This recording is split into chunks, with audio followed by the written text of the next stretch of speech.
The story begins in the year 594 of the Holy Calendar at the Arcanist Academy. The MC, standing before this enormous academy, finds it incredible how large it is and is also impressed by the number of candidates at that moment. Someone calls out to him. It is his parents, complaining that he is moving too fast. His mother approaches, worried about the color of his hair, since no one can notice it, and he asks her not to worry, as he has already solved that problem. Even so, she remains uneasy, believing that it might not be a good idea for him to proceed, since she has heard that many candidates have died and, to make matters worse, his hair and eye color could make him a target. Julian asks her not to worry, since magic is the only way to solve the boy's problems. And besides, in the Northern Empire, that is the only academy where commoners can take the exam after all. It is the Arcanist Academy of Candria. It is the main institution founded by the royal family, a training school for arcanists, where the strongest great masters of the empire teach. In the last 10 years, several guardians of non-noble origin have emerged, and most of them graduated from that academy. After saying this, he concludes that it is the perfect environment for a child to learn magic. Louis agrees, as he needs to become a grandmaster, and assures that he will grow stronger to obtain ownership of the church orphanage. His mother is surprised to hear these words and says that he has definitely become reliable, since besides being unable to cure her fever, he still ends up worrying her. The MC asks her not to worry about that, since thanks to her, he is alive. In fact, he thinks this way because, in his past life, he had a serious illness and could not live without a respirator, and his parents hated him for being a financial burden. Even so, he never gave up on his passion for martial arts, and that passion bore fruit as his doctoral thesis was about it, and he managed to become an academic researching martial arts theory.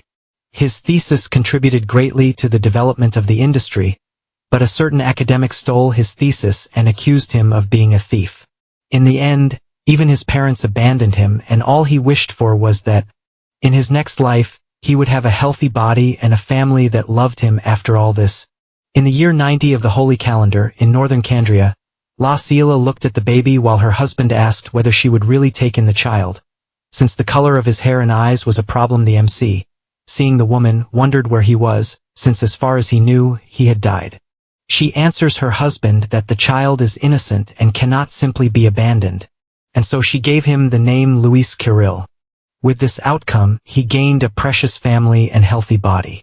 After all these memories, someone pushes La Ciela, who falls hard to the ground. Those responsible say that this is no place for commoners, since dreaming of an academic education is impossible.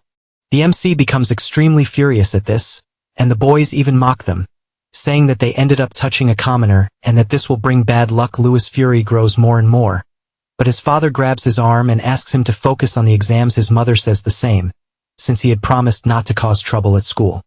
He apologizes and the boys leave, calling the family trash. Next, all the candidates ask for a path to be cleared, as Lord Kane is passing through. This is Kane, heir of the Aranka family. The MC thinks about all the noble boys and only grows more irritated, as he cannot stand arrogant people. His mother sees that he is lost in thought, but the boy apologizes and assures that he will pass and become a grandmaster. These words catch Kane's attention, as well as that of the other nobles. Louis heads toward the academy, vowing to become stronger and also protect what is precious to him. His parents ask whether the boy will really be fine, since there are 20,000 candidates, and only 20 to 30 will be approved. He admits that their son is more stubborn than anyone else. But when he decides to do something, he will move forward without caring about what others think. After the MC arrives at the location, he realizes that everyone is older than him. Suddenly, someone appears flying, announcing that the academy admission will begin. This is Aurorian Smith, the academy director. Everyone is surprised, since the man is a grandmaster and will personally administer the test. Meanwhile, the MC thinks about the levels of martial artists in that world, starting with apprentice, fighter, master, grandmaster, sage, and lastly, St. Louis knows that a grandmaster is the third from the top and is a privileged class in the world. The director explains that the first test is to climb the stairs guarded by veterans, and the first passes of the exam are obtained through them. Basically, there are 1,000 in total, and only those who obtain one will be able to participate in the next test. He finishes by saying that when the passes run out, The exam ends and orders everyone to begin. Immediately, the children start running, thinking the test will be far too easy. But the test instructor welcomes everyone and, with his devastating aura, guarantees that they will all come to know hell. The pressure is so strong that no one can continue climbing, and they are thrown to the ground and disqualified. Other candidates ask if that was an attack, but the MC starts walking, and says that it was merely a killing intent and not an attack, since he released his aura to intimidate the candidates. In other words, he says that anyone with a weak will would faint from fear. Sheath confirms this and warns that there are many talented people, and that there is no place for commoners. The MC stares back, and the irritated boy releases even more power, guaranteeing that the MC will kneel before him. This power makes everyone feel suffocated, to the point where they think they are going to die. Lewis observes all of this and asks if that is all he can do with the aura he possesses. This makes him reflect that he trained extensively, facing various monsters every day, and in front of him, he sees the boy as if he were a goblin. He smiles, knowing that something like that will not work, and advances up the entire staircase, heading straight against the devastating aura before him, since all he wants is to show the nobles what true killing intent is. He advances with all the power he has, to the point of frightening the other candidates, as well as Sheath, who is startled when he sees the MC's fist in front of him, stopping just centimeters from his face. The candidates cannot understand how Lewis faced that devastating aura and still managed to throw a punch at a veteran. The MC continues walking and goes to the board to take his pass. However, Sheath turns around furiously and moves to attack, but Lewis notices and counterattacks, with the two of them colliding fists. The veteran cannot believe how a commoner blocked his strike without magic at that moment. The director appears and announces that the MC passed the first test. Sheath comments that the boy is just a commoner, but Aurorian makes it clear that the Academy treats everyone equally. Since they are all humans in the face of monsters, the boy apologizes, acknowledging that the director is right. Next, the director goes to Lewis to congratulate him. In addition, he says that the color of his hair is quite concerning. Those words freeze the MC's heart, but even so, confident, he asks what he means.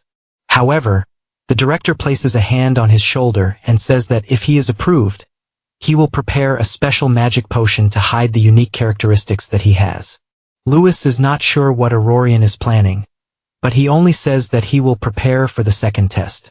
After that, he walks away, passing by the veteran, who is completely furious, since this is the first time the director has intervened during the exam, especially to defend a commoner. After that, they go to the location of the second exam, and the MC observes that out of 20,000 candidates, only 1,000 remain, and most of them are elite nobles. Once again, the troublemakers bump into Lewis, and one of them even says that next time, no one will help him. His accomplice reinforces that if it were not for the director, he would have been disqualified. The MC sighs and calls him a complete idiot, since the Grandmaster has better judgment than they do. Max takes the bait and asks if he wants to be knocked out. Lewis just keeps smiling, and this makes the boy even more furious, to the point of launching an attack. However, the MC uses only 2 fingers and strikes the boy's body, which simply can no longer move, and he explains that it is a meridian rupture and applies even more force to the attack, to the point of sending the noble flying across the hall. This draws the attention of the other candidates, while the noble tries to recover. But he is in shock, since he cannot feel his arm, and this makes him even more furious, as he believes he was poisoned and therefore will file a complaint immediately. However, Lewis approaches and says that it is not poison, since he only used martial arts and held back earlier, and therefore says that the only people who can hit others are those prepared to be hit as well. At this moment, someone grabs his arm. It was Kane, asking him to calm down, since they are in the middle of an exam, and asking if he really wants to risk being disqualified for nothing. Lewis does not like this lecture, but still leaves, while the troublesome nobles call the MC a filthy commoner. However, Kane intervenes and asks if they know who he himself is, since if they do, they should stay away immediately. The 3 panic and leave before causing more trouble. But Max promises that he will not let this go. Lewis only observes, since all nobles are the same, using their status to do whatever they want. Meanwhile, Kane goes toward him and says that he found the boy strong and brave, so, smiling, he asks them to form a team together. At this moment, Some girls appear excited to see a lord in the place and ask if he happens to be looking for teammates. To make things worse, more people continue trying to join his team. Other candidates whisper whether Lord Kane is only 13 years old. And even so, is incredible the MC thinks all of this is a pain.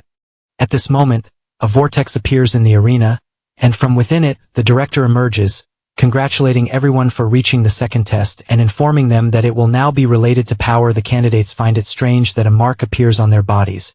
And Kane speculates that it is the mark of the Earth attribute. Only then getting startled as his body suddenly becomes heavy. Aronian announces that the second exam will be under the influence of Earth magic, and that the fight will take place on the stage.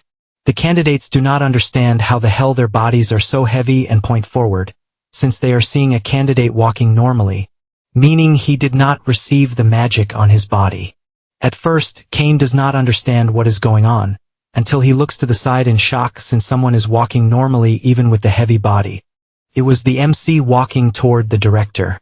Aronian once again congratulates him for finishing in first place, and people cannot believe how someone managed to walk normally under such intense pressure on the body. Kane does not hide his surprise, since he received master-level training for 3 years and, even so, is having difficulty standing. The director announces that candidates who remain standing will be able to participate in the next test. He uses his magic toward the weapons and throws one of the swords into Lewis' hand. All the other candidates also pick up a sword, but they have great difficulty because of the weight. The director asks everyone to get ready and snaps his fingers, releasing the restraints. After doing this, he disappears. The candidates, intrigued, wonder whether they had been restrained by slimes, since they did not even notice it. At that moment, the MC feels something above and realizes that several slimes are falling. The kids are left in doubt as to whether the slimes were the ones that kept them bound to the ground. The director announces that blocking a slime's attack will give 1 point, dodging will give 2 points, and defeating it will give 5 points. In addition, the ranking is determined by the points earned, and the top 100 will advance to the third test. The MC realizes that the number of those passing is decreasing more and more, and the slimes begin to play around in the arena. People ask if this is serious since the monsters are very weak, and one of them decides to finish it quickly, earning 5 points, and charges forward with everything. However, the monster changes shape and launches an attack at high speed, giving the boy a fright since in the blink of an eye it hits him square in the face. Moreover, it starts heading toward the other students, striking them one by one. Chaos breaks out in the arena, and the teachers remain evaluating from the stands, since they need to record the accumulated points of each participant. The female teacher comments that this year, many important houses are participating, and believes that a new record will be set. The Four Eyes, on the other hand, comments that the MC, who is a commoner, is also interesting. The director agrees as he believes he will see something interesting from him. Meanwhile, the Four Eyes becomes worried, since for some reason, Lewis still has not moved in the arena. Even the candidates find this strange, but they believe that the slimes are too fast for the MC to keep up with, and begin to say that this is the limit of a commoner. As they say this, a slime changes direction and rushes straight at him. He dodges without even looking, and the slime crashes with full force toward another player. The blonde boy cannot believe he dodged so easily, but this time several slimes begin to move and all head toward Lewis. This leaves the blonde boy excited, since now there is no way to dodge. But the MC simply closes his eyes, and remembers a training session he did in the snow. His friends questioned whether they really should throw stones at him, and he asks them not to worry since he only wants to test something. The boys get ready and start throwing with all their strength. Lewis prepares himself and imagines that, in his past life, he formulated a hypothesis that, with extensive training, it would be possible to transmit information rapidly to a part of the brain, which, after calculating the trajectory, could act instantaneously. He activates his calculation and begins to dodge all the stones, leaving his friends completely surprised. To the point of asking how he did that and whether it is a new technique, he explains that he calls it void combat calculation. After this recollection, he is about to be hit by the slimes and begins to focus on the technique that predicts movements. He starts calculating all the monsters heading toward him and realizes that the slimes are linked both in speed and power, and begins to calculate the angle and rebound velocity. By doing this with a single movement, he calmly dodges all the attacks and, with his sword in hand, makes a single strike that cuts all the slimes at once. Kane watches this in surprise, as do the teachers, who consider whether Lewis read the movements of the monsters. Kane cannot take his eyes off him and imagines that he definitely needs to form a team with Lewis at that moment. Something catches the MC's attention as another slime appears heading in his direction. He prepares to gain another 5 points. But before he can attack, another sword kills the monster. He does not like this at all and asks if they are stealing his points. Kane, who made the kill, says that is basically what happened, and after finishing off the slime, throws it toward the other candidates and points out that he actually stole from them, so he asks if he would like to steal points together.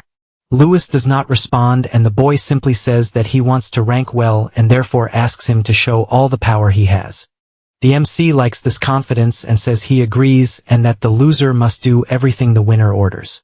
Kane likes this condition since no one has ever made such a demand of him. From afar, other candidates watch and Max thinks this is terrible since he does not know what they can do now that Lewis has joined Kane.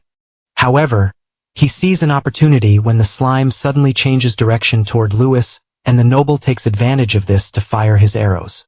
The MC sees the monster approaching and with a single attack, cuts it in half, but he is startled when, right behind the monster, 3 arrows are flying straight toward his face until he is hit, startling Kane as he collides with his body. Max celebrates, having managed to hit the target, but the MC laughs and, holding the 3 arrows in his hand, asks if that is all he has. The boys cannot believe that someone can catch an arrow attack with their hand. Kane then asks if he is okay since he cannot believe that the scum is playing dirty. He tells him not to worry. But Max does not like being called scum, and this time his target changes to Kane, who even activates his double arrow skill. With that, they attack using a possessed arrow. Kane manages to destroy it easily, but the possessed arrow appears, and he is startled because he did not expect it. The MC grabs the arrow with his bare hands before it can hit the boy, who, upon seeing this, panics because Lewis' hand is bleeding, but he tells him not to worry, since the troublemaker's target is himself.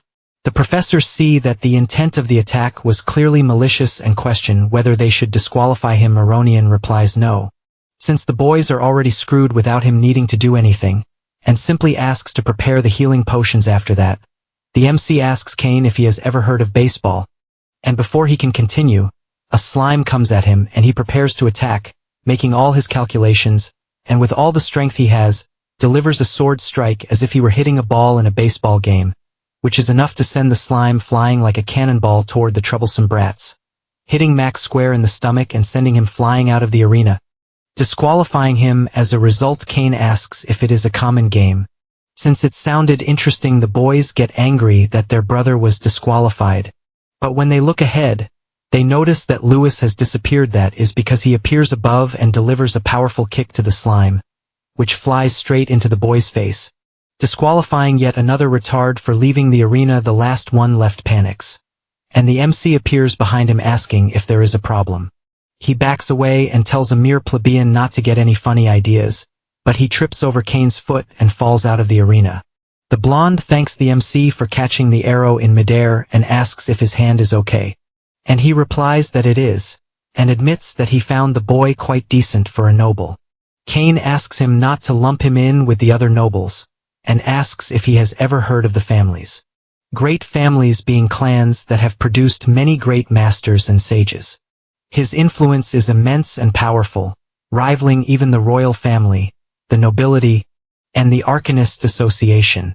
Lewis says that there are probably all kinds of nobles. Meanwhile, the other candidates are outraged that a commoner is interfering in the exam, and, irritated, guarantee that they will not allow more points to be taken. The two look to the side and see the boys running in their direction. The candidates pretend that Lord Kane is being attacked by the MC, and everyone runs toward them asking to take down the commoner. The MC asks them to be careful, since it has turned into a street fight, but Kane asks him not to worry, since this time he will not lower his guard. Faye observes that things are getting interesting and advances, calling her friend, since she wants to make the despicable nobles regret it. The MC continues dodging the slimes and realizes that there are too many people getting in the way, and that if he scores more points, things will become problematic. Miliana defeats a candidate, just as Faye sends another one flying. Neil watches all this chaos and gets excited about it. Since he likes a mess, he gets ready and charges in, Because he prefers hitting people rather than slimes, he activates his spinning hammer and starts striking everyone in front of him without mercy, until he realizes that he has eliminated a bunch of candidates. A professor asks whether they should stop what is happening, and the director replies that they should not, since the youths have a lot of energy to burn. The professor agrees, but asks whether it will not be a problem if all the nobles are disqualified. Aronian asks her not to worry, since that academy has its own rules and does not care about public opinion in any case.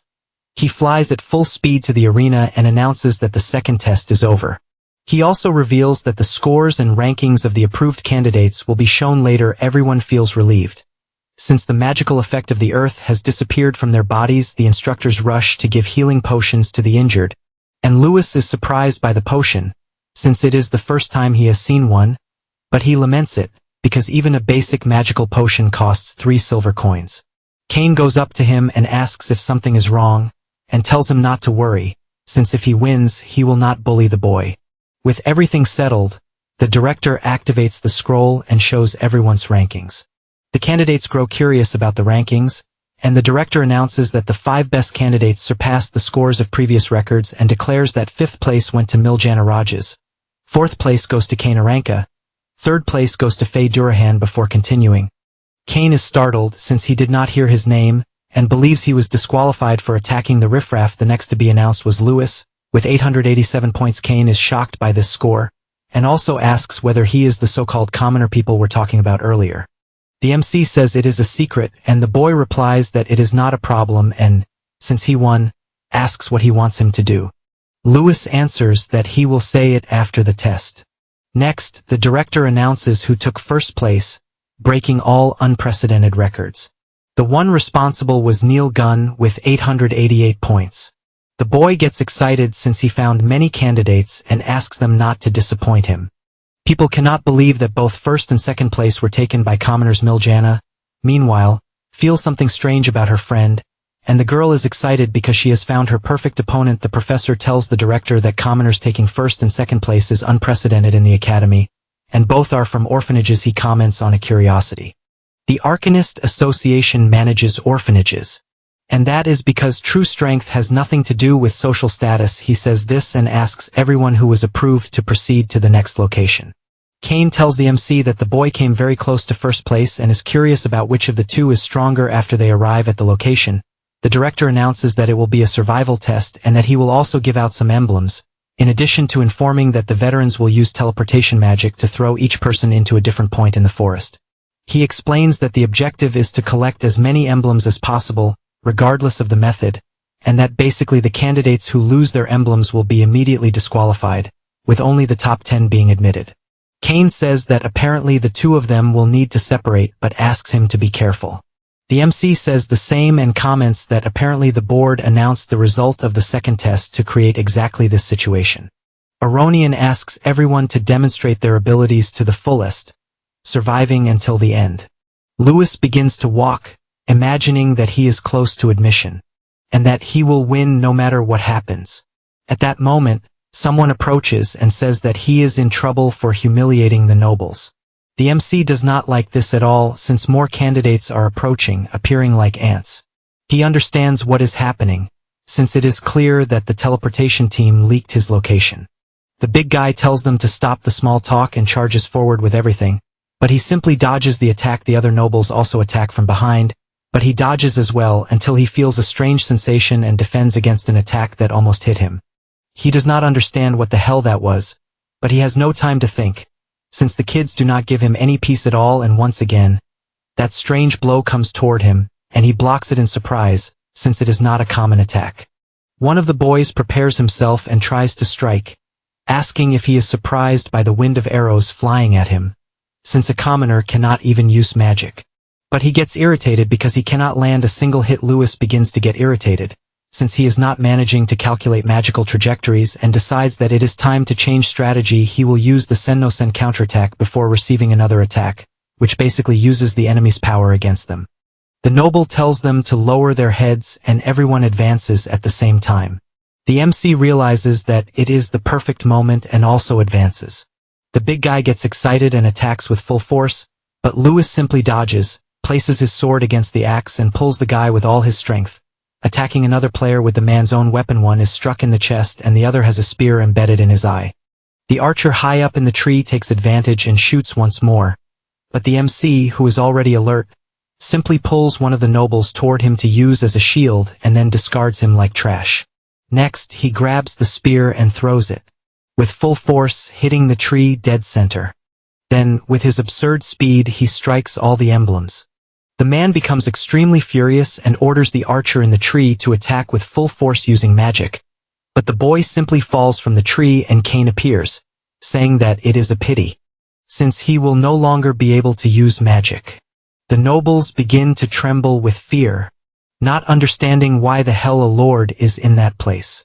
He asks not to be underestimated, since mere nobles are nothing. This drives the boy into total fury, guaranteeing that he will finish off the two of them, but because of his talking, he is hit squarely by the crossbow. The MC says that he is relieved to see Cain well, and the boy replies that it is no problem, since the kids were nothing more than low-level nobles, and he even hands over the emblem of the guy with the arrow. Then she asks if he needs help since the nobles kept bothering him. The MC replies that no, since he will solve his own problems. At this moment, Faye appears clapping, since she liked what she heard, and says that he is the boy she had mentioned before. She asks for a fight, and Cain begins to introduce her, saying that she is Faye, the daughter of a grandmaster. However, the MC interrupts by asking if she is his friend, and if he has already fought against her. The boy replies that he is not her friend or anything like that, and that, unfortunately back then, he let his guard down and lost. Faye asks them to stop flirting because she wants to fight. Cain says that she can use magic since she is at the apprentice level, and because of that, he believes it is better to ignore her to collect the emblems. She gets irritated by this, as it gives the impression that he wants to run away from a fight. Lewis decides to accept, since he wanted to see how someone from a great family fights. Faye likes hearing that and says she will fight without magic to be fair, then launches into an attack without wasting time. He gives a simple glance and the attack lands cleanly. The girl is surprised, since he held the spear as if he had been hit. However, she spins her weapon, which delivers a recoil to his arm, and takes advantage of the opportunity to attack, first horizontally, and then she leaps to use her sacred spear, which strikes the ground directly, completely destroying the area. Two examiners observe from afar, and the worried one says he is surprised by the spear technique of the Durahan family, and expected nothing less from a genius. However, his friend says that the MC, despite being a commoner, is quite impressive as well, but he already knows the outcome since it is not possible to defeat someone from a great family. He says this and asks the director what he thinks. Aronian says that he likes the MC, but knows that it is not possible to defeat Faye. The examiner is intrigued as to why not, and before he can say anything, something draws his attention to the battle amid the smoke. Faye appears once again with her spear technique, and even while attacking at high speed, the MC dodges all of her attacks, and she begins to grow agitated until Luwit uses his enhanced vision and notices an opening in her attack.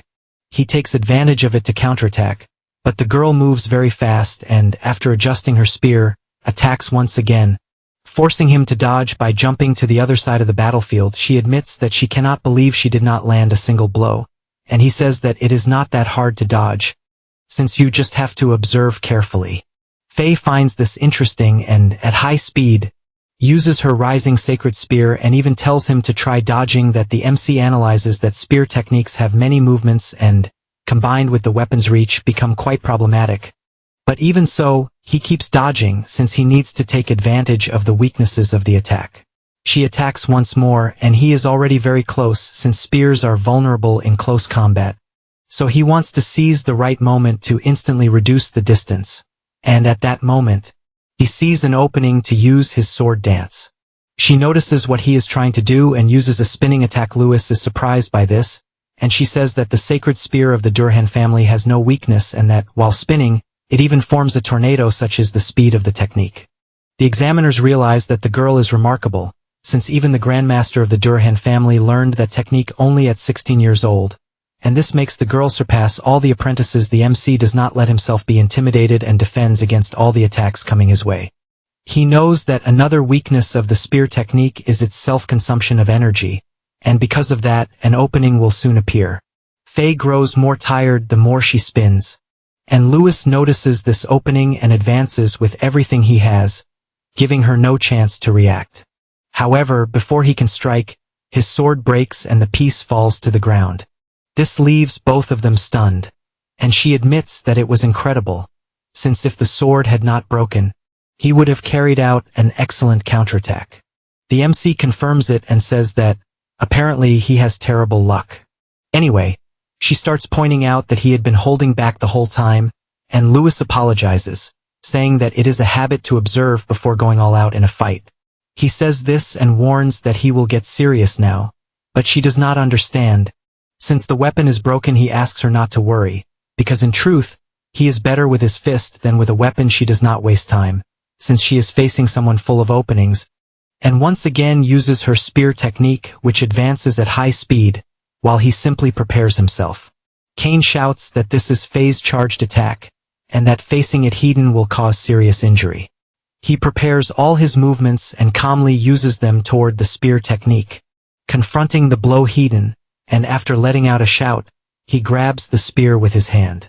This leaves the girl speechless. Since something like that is impossible, the instructors do not understand what the MC did to manage to block it, since the spear attack should have had an effect. Faye, irritated that her attack was blocked, shouts that it is not over yet, kicks her spear into the air, and when she catches it again, tells him to prepare for what is coming next. The MC soon realizes that several clones of the girl appear, moving at high speed and attacking at the same time. He finds this interesting and once again uses his technique, moving his fists at a colossal speed that blocks all the spear attacks coming toward him, changing their trajectories in all directions. The girl does not understand what is happening, and the director, watching from afar, says that apparently Louis is stopping the rotation of the spear with a special technique, but admits that he has never seen anything like it and that it is surprising. After the MC defends all the attacks, he lands a solid blow to her abdomen, sending the girl flying as if she were a potato. She becomes furious at this, but asks what strange technique he used. He replies that it is a type of martial arts defense that combines a spin with the movement of the spear to cancel the rotation. She is confused by this explanation, but Louis simply advances, since she will not understand anyway. Faye is startled but decides to attack regardless. The MC dodges, but she spins her spear, since she knew he would do that. Louis keeps dodging so fast that Kane becomes confused, wondering if he might be seeing an optical illusion. Since the movement he is witnessing is like that of a butterfly, the girl grows increasingly stressed because her target is right in front of her, and yet she cannot hit him. The MC merely reflects that this is an elegant step created by a boxer, moving back and forth like a butterfly. It is a light movement with a rhythm that is hard to follow, and in the blink of an eye, he closes the distance and lands another punch that breaks the girl's spear and sends her flying without any chance to react. Kane cannot believe that Faye was crushed, just like the director, who admits that it was an unexpected result. The four-eyed man admits that it is a battle without magic, but even so, there are not many who can defeat Faye, and he deduces that the MC must be a genius in hand-to-hand combat. Faye gets up saying that she is from the Durhan family, and that therefore it is not over yet, and with a completely new stance, she warns that she cannot lose like this. Louis notices that she abandoned the spear and imagines that it is a martial art based on striking techniques. She advances without fear, and both prepare their hand-to-hand techniques. She shouts as she uses the crushing punch, striking with full power and making the MC jump in surprise, since the blow was very similar to the inch power. He says it was a cool technique, but she does not waste time and uses crushing punch 3. He prepares to use his boxing, and the two begin exchanging punches with their techniques. Louis becomes increasingly excited, since he is fighting a strong opponent with all his will. His heart starts beating harder, to the point that Louis emerges with a completely terrifying aura, leaving the girl in shock, as if she were seeing a demon about to devour her. This makes her body freeze in fear, and, because of that, she takes the punch head-on, which, despite blocking it, is completely useless, since she is sent flying badly injured. Even the director is startled upon sensing that aura. Faye is hurled with full force against a tree. The veterans watch this and are outraged that even Faye is being cornered by a commoner. Suddenly, Brian begins to feel intense dizziness, to the point of vomiting. He does not understand why he feels so awful, and looking at the MC. He cannot describe the horrifying sensation he feels from that aura. Sheath complains that the plan failed, and his friend warns that they need to eliminate Louis Castile at any cost, because if the legend is true, they cannot let him live. The MC remains extremely excited, and Faye is startled when she sees him approaching so fast.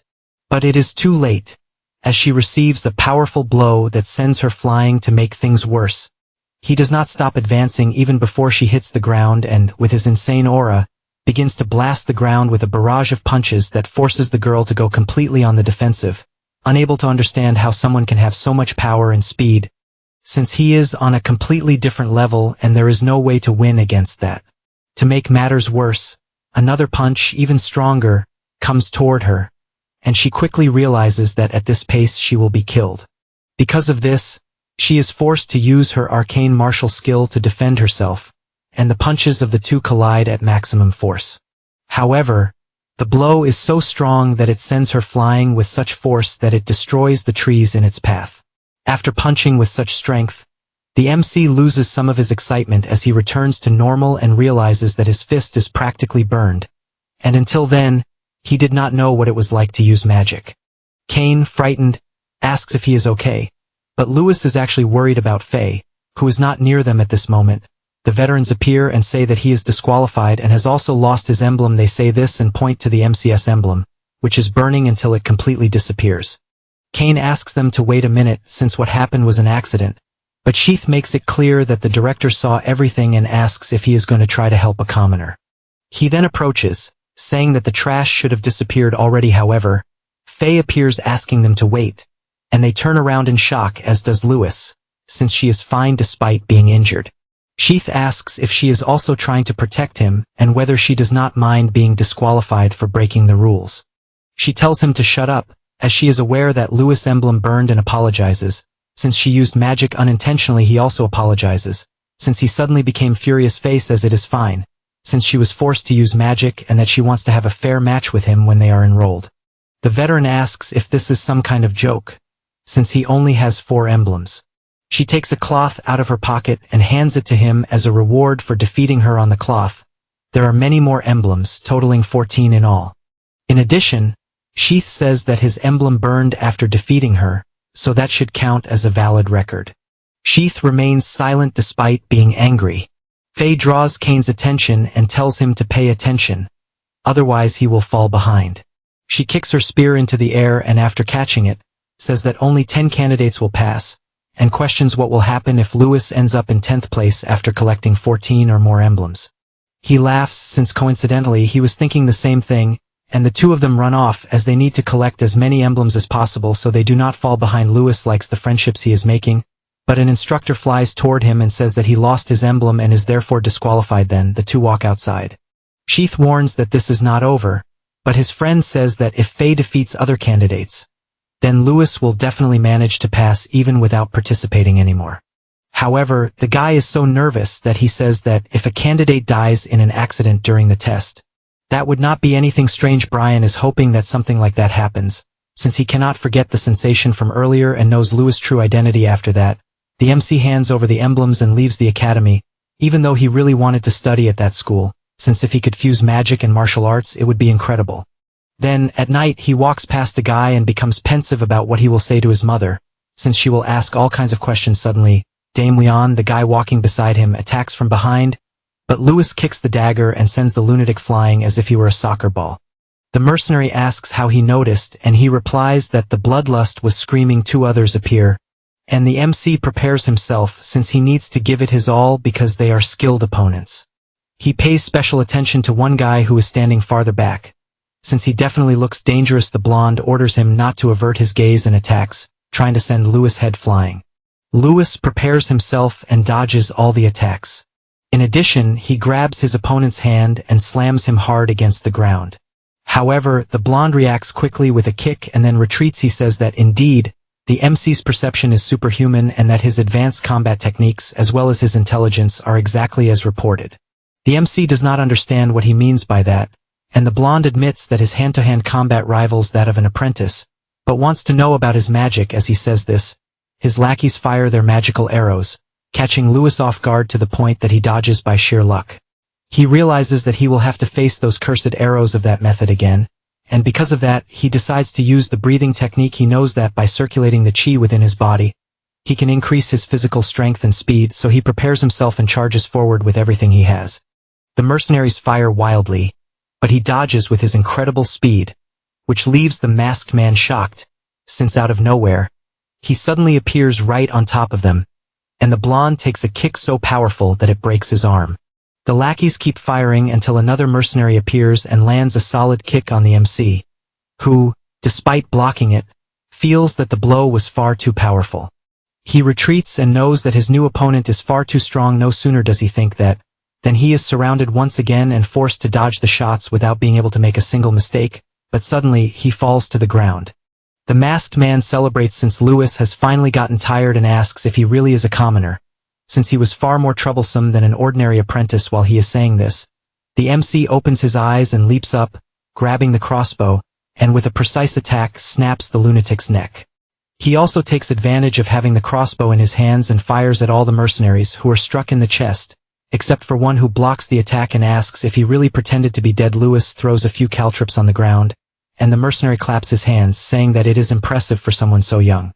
Lewis asks if he does not care about the subordinates who were killed, and the mercenary replies that he does not care about what happens to trash. Lewis starts shooting, and the guy easily dodges, and after approaching him says that if it were not for the orders he received, he would love to have the MC as his disciple. After saying that, he strikes with his magic hammer, and the blow is so powerful that it sends him flying into the forest. While he is still being carried by the impact, the mercenary appears in front of him and, once again summoning his hammer, says that the power of an apprentice is nothing compared to someone of a higher class. Then lands another hammer strike that makes the ground explode on impact. Even so, he does not stop and keeps attacking with everything he has until he finally decides to stop, unable to believe that Lewis is still alive after taking so many blows. Lewis, with multiple fractures, says that he will not die in that place, but the man says it is a pity and summons a giant hammer, since at that point not even a goddess can save him.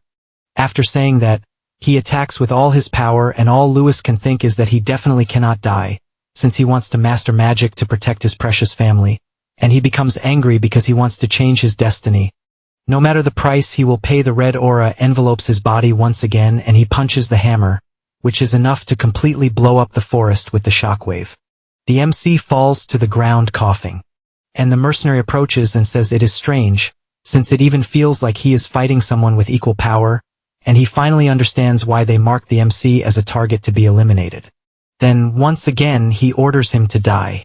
Before he could deliver the blow, a wind attack flies toward him and he dodges in shock. However, several wind vortices begin to chase him and he is frightened by this level of power, since he simply cannot dodge and his body is struck by thousands of attacks. The MC also does not understand what is happening until the director appears beside him. Aronian says he liked seeing how he suppressed the fury he had and also tells him to drink a magical healing potion. After that, he looks to the side and sees the mercenary finally falling to the ground. Then, he asks who ordered the attack on a candidate from his academy. The man, even knowing he is facing a grandmaster, says not to think he can protect a monster and, after letting out a macabre laugh, warns that this is only the beginning. And his body explodes without leaving any traces. Aronian cannot believe the man killed himself, and wonders if he is from the Assassin's Guild or if he might be overthinking it.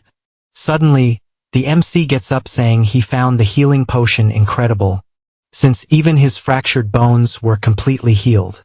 He also points out that he believes the director did not pass by that place by chance and wants to understand why he always saves him. He says they will discuss it when they finally arrive at his house, and the MC panics, since he had forgotten about it and his mother is probably extremely worried because of that. He runs like a madman, knowing he will be in trouble. The director invokes his power and orders the place to be cleaned up.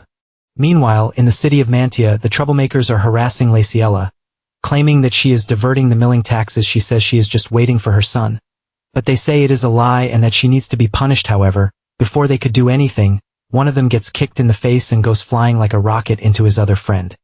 Laciella is happy that her son has finally arrived home, but soon makes a desperate expression that worries the MC to the point that he asks if everything is alright. She places her hand on his face and asks what happened, Since his clothes are torn, and there is blood everywhere, he asks her not to worry, saying that his clothes just got caught on a tree during the trial. Max asks if Louis wants trouble again and questions whether he is trying to pick a fight with the Lord and whether he should call the fighter George again to report what happened. However, Aronian appears flying, commenting that there was apparently a misunderstanding there and saying that he is the director of the Arcanist Academy. The two panic, since they are aware that he is the Grandmaster Aronian, and the director tells them to send his regards to the Lord. Without thinking twice, the boys apologize for any trouble and run away. The director takes advantage of being in the presence of Louis' mother and says that he would like to discuss something. They go inside the house and the Grandmaster notices which mill the nobles were talking about, but does not understand how it is moving on its own without magic. He also notices that there is flour scattered all over the house. Then, Laciella picks up some fruit and says that she does not really understand how the milling works.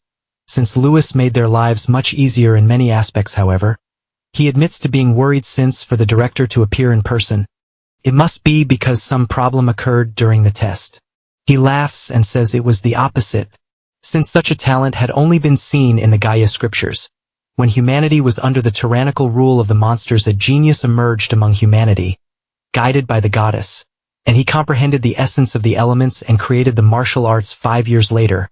On one day, together with his companions, he defeated the monsters and saved humanity from extinction. The commemorative day on which the sacred calendar was born later came to be called Liberation Day. In the Gaia scriptures, he is called the first hero. Laciella finds this story fabulous, but the MC finds it strange, since in popular legends there is no hero who saved humanity. The director says there is, and that the hero even appears in a different form, since he was a man with black hair and black eyes. The two are startled upon hearing this, and Aronian adds that this information is a great secret known only to the upper echelons of humanity. This is because the hero certainly saved humanity, but at that moment, madness dwelled in his heart, as he only thought about killing. Thus, he committed a grave and unforgivable sin and was erased from the history of humanity like a curse. The MC stops to think whether this madness dates back to that era. Aronian stands up and explains that this is the reason why, in all countries, they eliminate people who have black hair and black eyes, and asks whether he really thought he could continue deceiving everyone just by dyeing his hair. Laciella panics and says that the fault is not his, since the idea was hers, and begs them spare him since he is a good boy. Louis tells her not to worry, and says that if the director wanted him dead, he would have done it long ago, and believes there must be a reason behind this. The director explains that in fact, the MC is incredibly wise for someone who is 13 years old, since he not only resisted the madness but also mastered it, and that was when he saw the qualities of a new hero. He is surprised to hear about this new hero, and the director explains that the world may seem peaceful, but beneath the surface there is a great darkness that is constantly watching. Louis realized that day that the legends are nonsense, and for that reason, he wants to guide him in the right direction for the good of humanity's future. Saying this, he throws the mace, but the MC catches it without any trouble. The director concludes by saying that, thanks to the efforts of Faye and Kane, most of the candidates failed, and in other words, he passed. So without beating around the bush, he asks whether he would like to receive his personal instruction in addition to entering the Arcanist Academy of Candria. The MC asks whether he is betting on him, since one day, he might truly go mad. He barely says this when he is startled to see the mace in his hand being sliced into thousands. Moreover, Aronian, showing that he is serious, says that if the day comes when the MC truly loses control, he will ensure that he kills him the next day. Louis is working and his friend asks whether he really received a personal invitation from the director. He replies that yes, but deep down, he knows it was a kind of warning and not an invitation. He also wonders what his connection to the legendary hero might be, in addition to the director asking whether he really believed he could keep deceiving everyone just by dyeing his hair and also giving the guarantee that if he loses control, he will be eliminated. When they went outside, the MC asked why he had said everything in front of his mother. The director replies that if she knows nothing, she will merely be a burden. He does not like hearing this and assures him that his mother is not a burden. Aronian warns that, unfortunately, when his true identity is revealed, the family will be in danger and, as a mother, she should understand the situation to a certain extent. He also tells him to become stronger, since the true trial is only beginning after remembering all of this. He knows that the director is right and that he needs to become stronger after that. His younger sister appears and he hugs her. Lana asks whether one day he will return. Since she does not want to say goodbye, he assures that he will return during the long breaks. After all, that is his home. She asks if he is serious, since her mother said that only bad children break promises. He makes the promise and asks her to stay calm. At that moment, his father points out that a noble is calling for Louis. He goes to see what it is, and the man says that he is the butler of the Aranka family and that the young master invited him to the mansion. The MC realizes that it is an invitation from Cain and that the boy wants to deepen their friendship before the start of classes. He accepts the invitation and they immediately go to the Kandria Empire. Upon arriving at the place, he is surprised, since the mansion is incredibly huge and the family definitely is as well. Immediately, Cain appears to receive him, and the MC says that he heard the boy caused a huge commotion in the final exam and that, since he passed thanks to him, he will set aside the bet they made. Cain says that is another matter, since Louis had the ability to pass. After all, he obtained Faye's seal of approval. In addition, he says that they cannot fight during the exam, so the two will be opponents long before classes begin, and asks if he wants to know more about the Magic Academy. At that moment, his mother appears with a frightening expression, asking who the boy is.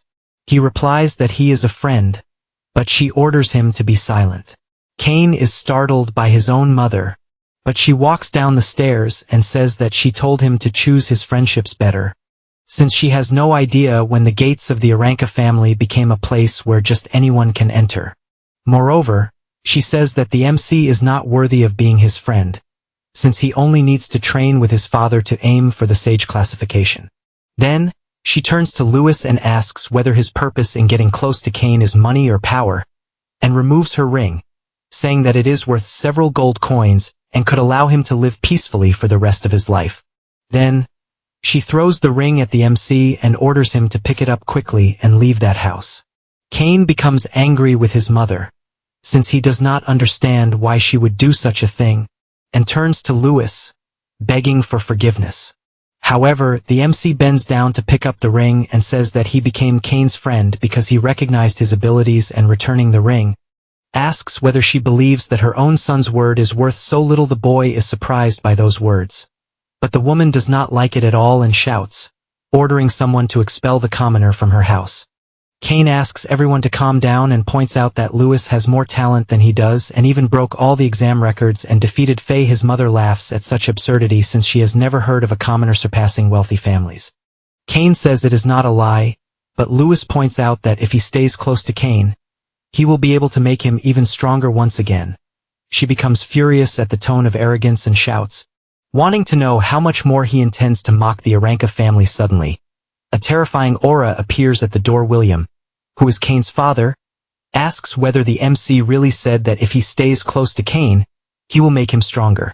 Everyone turns toward him, and the space begins to turn cold with sweat, and she runs, saying that if they leave things as they are, their son will never improve. However, the man walks past her without paying attention and stands before the boys. Immediately, Cain greets his father, and Louis also greets him as Cain's friend, and even thinks that the aura he is feeling is incredible. Just like the principals, William goes straight to the point and asks his son whether Louis' words are true. He replies that, at the very least, the MC has abilities that surpass his own. The man finds that interesting and, releasing his killing intent, asks him to prove it with more than just words. The MC cannot believe the incredible aura before him, so intense that he is unable to breathe. With that, he concludes that the man standing before him definitely intends to kill him. No sooner does he think that than the man merely blinks, and Louis feels a hole in his body. He understands that this willpower is terrifying, and expected nothing less from a grandmaster. However, thanks to his continuous monster hunt, he developed enormous resistance to killing intent, and believes that if it is only at that level it will not be a problem. He gathers all the energy he has, and begins to release an intense power, creating a draconic aura against the tiger aura. The two powers face each other and reach the point where all that pressure collides. Cain is surprised by his friend's power, until the entire aura dissipates and Louis falls to the ground. Exhausted, the blonde boy goes to him, asking if everything is okay. William then asks the MC why he seeks more strength. He replies that it is to protect his family. William likes what he hears and tells his son that his willpower is very weak and that, because of that, he should learn many things from Lewis. His wife simply cannot believe this, and he asks whether she would like to give any opinion. She becomes completely intimidated and answers no. Kane sees this and asks them to go to the training field immediately.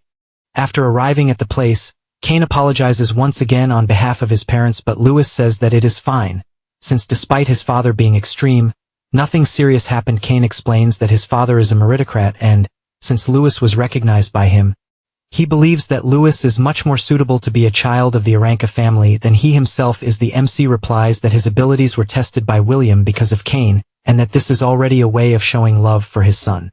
The blonde boy becomes thoughtful about this and remembers that he almost never left that mansion since childhood, and everything he has in mind are memories of eating, training, and sleeping. His father's wish is to raise him so that he becomes a great sage like his grandfather. Because of this, he believes that perhaps he only wanted his father to acknowledge him and sees that place as a prison, since even breathing requires permission from the guards. The adults around him kept praising him as a young master, but his status and talent are nothing more than chains that bind him. The more trapped he feels, the more he longs for the outside world and wanted to be like a bird flying across the continent. He knows that this is a world where strength matters. And currently, he is very weak. He goes to the swords and, after picking one up, says that it is the only way to break these chains. Therefore, he wants to enter the same academy his father graduated from and, in this way, will seek permission to live freely. In short, he is counting on Lewis' friendship. Lewis likes hearing this and prepares for the two of them to train. Meanwhile, William, observing from afar, asks the butler if the investigations have been finished. He replies that they have and says that Lewis is definitely not ordinary, since, according to intelligence information during the exam, the boy used mysterious combat techniques that no one had ever seen and not only broke previous records but also defeated Faye, who was even using magic. Another thing he discovered was that Lewis is also respected by Aronian, who apparently even fought against the Assassin's Guild the night before to protect him. William thinks about this, since apparently the MC is quite a troublemaker. The butler takes the opportunity to ask why he allowed Lewis to have contact with the young master. He replies that troublemakers attract danger, and when they challenge these dangers, a person ends up growing. And he firmly believes that the MC can make Kane become stronger. The blonde boy is excited about the fight, as is Lewis, who asks him to use all the power he has. William comments that his son definitely has a better eye for people than he himself does. The boy charges forward with everything, using his wind ability, but the MC instantly moves and stops his punch in midair, since if it had continued, it would have hit his face. He says that accelerating with magic is good, but the movements are a bit too linear. Kane admits he is surprised, since even using magic he was easily counterattacked, and he understands why Faye was unable to defeat him. However, while saying this, he notices that the MC is acting strangely and therefore asks if something is wrong. Lewis draws his sword and asks if he has ever felt something strange about his fighting style. Kane replies that his techniques are secret arts passed down through his family. The MC says that, in fact, there is another path the boy does not understand, since that would mean there is a path different from that of his father and his grandfather. Lewis sheathes his sword and, taking a dagger, asks if by any chance he does not want to surprise his father. William watches from afar. The MC explains that in martial arts, speed is an absolute weapon. After all, speed does not mean only movement speed, but also includes reaction time and rapid decision-making. Thus, his natural speed combines well with support magic of the wind attribute, and grip techniques are indifferent. Therefore, he suggests that just because his grandfather mastered it does not mean that he himself can, and he even believes that the fact that his father stopped at the Grandmaster title may be exactly because of this. Lewis warns that to maximize his talent, he needs to switch to a specialized combat style and asks if he is prepared for that. Kane, holding the daggers, says not to put him in the same group as the pampered nobles, since he will do anything to become free. They continue discussing the next steps until the MC asks to show Kane's father the boy's true determination. Having said that, both rush toward William without thinking twice and use everything they have. The butler prepares to intervene, but the head of the family asks him to do nothing and begins by dodging his son's attack. Next, Lewis advances and begins attacking in every possible way since daggers are fast and maneuverable weapons, and he knows he needs to exploit their advantages by combining any combat technique possible, as he needs to exceed the opponent's reaction speed. William is surprised by this speed, but even so, he dodges all the butterfly strikes that Lewis delivers this time. Cain uses his wind magic to increase his speed and attacks together with Lewis, applying even more pressure at this moment. He himself is left speechless, since his body, together with the dagger, feels much lighter and the sensation is like that of a free bird. He loves what he is feeling and the fact that he can merge dagger techniques with wind magic. This draws William's attention, who is surprised to see his son's speed, but especially to hear him shout that this is his martial path. However, before being hit, he releases all his aura, which sends the boys flying back and, irritated, asks if he is abandoning the clan's techniques to prove his own will. Even though they are intimidated, the MC shouts to accelerate and Cain does so. They position themselves and, with the acceleration buff, both run at extreme speed each to one side, and apply increasing pressure with their attacks. William dodges them but aims for his son's dagger, asking if that is all he has. And when he is close to grabbing the dagger, the blonde boy jumps back to reposition himself. His father does not like this and shouts, calling him a coward, and therefore advances to attack. At this moment, Cain remembers Lewis' words, that retreating is not a weakness, but merely a drawn-back punch. Therefore, he activates his ability once again and advances, managing to dodge the punch with his tornado and positioning himself with Lewis so that both attack at the same time. Once again, William is startled since the two are completely synchronized. A few minutes earlier, the MC said that there is a baseball technique called change of pace, and demonstrated the technique by attacking with his dagger. Cain tries to defend himself, but Lewis simply changes the direction of the strike. He explains that it is a technique that deceives opponents by using variations in speed and that even casual movements become feints when used well, and he believes the boy can maximize this with the speed of the dagger. Both attack again, and William goes back to dodging all the blows until Cain puts into practice what he learned, but his father says the strike is far too slow. However, the strike changes direction and grazes past the side of his father's head, even managing to tear a piece of his clothing. The two find it incredible that they finally manage something and attack once more. However, William says that is enough and the two stop without reacting. He calls to his son, who is already completely exhausted, and before leaving, asks him not to dishonor the name of the Aranka family. Cain, completely excited, assures him that he will never do that. William then leaves and reflects on the consecutive strikes at close range. He also thinks about the new possibility of attacking while retreating, finds it very interesting, and believes that he could apparently learn a lot even from children. The MC, observing him from afar, comments that it was a good chance to train with a grandmaster, but it is already over. Cain celebrates since his father recognized him for the first time, and he is already feeling better than he has in his entire life, and for that reason he would like to give a gift. They go to the family library, and Lewis is astonished by the absurd number of books. The blonde boy arrives with a box, which is his way of showing gratitude, since he would not have found that path so quickly. The MC is startled since the box contains several scrolls, books, and a lot of money. Cain warns that they are not just academy books, but magic books that common people rarely see. He takes the books in his hands, and his friend explains what types of magic the books are about. One in particular is about magical awakening. It is a ritual in which one senses the elements through the statue of Gaia, but it is quite expensive since it costs 10 gold coins to do it. The MC cannot come to terms with the absurd amount, since he has many expenses both at the orphanage and at the academy. Cain asks him not to worry, since it is free if done through the academy. He also says that he will obtain credits that he will use to pay rent or buy books and, in any case, asks him to accept his gift and consider that the bet they made earlier is settled. Lewis says he sees no problem and remembers when he talked with Julian about how magical pharmacists earn very well, and he wonders if the books are related to that. Only then does he get an idea, since if he invents things using the knowledge from his past life, he could make money quickly. Therefore, he asks the boy if his family happens to have connections with the Merchants Guild. Cain questions the sudden question, but he simply says that it is a secret and that he will find out eventually. 1 week later, the entrance ceremony of the Arcanist Academy arrives. The MC is happy, since the day has finally come. A girl passes by his side, and by the price she believes the MC's parents must be at least counts. For that reason, she gets his attention, introduces herself, and asks if he would like her to show him around the academy.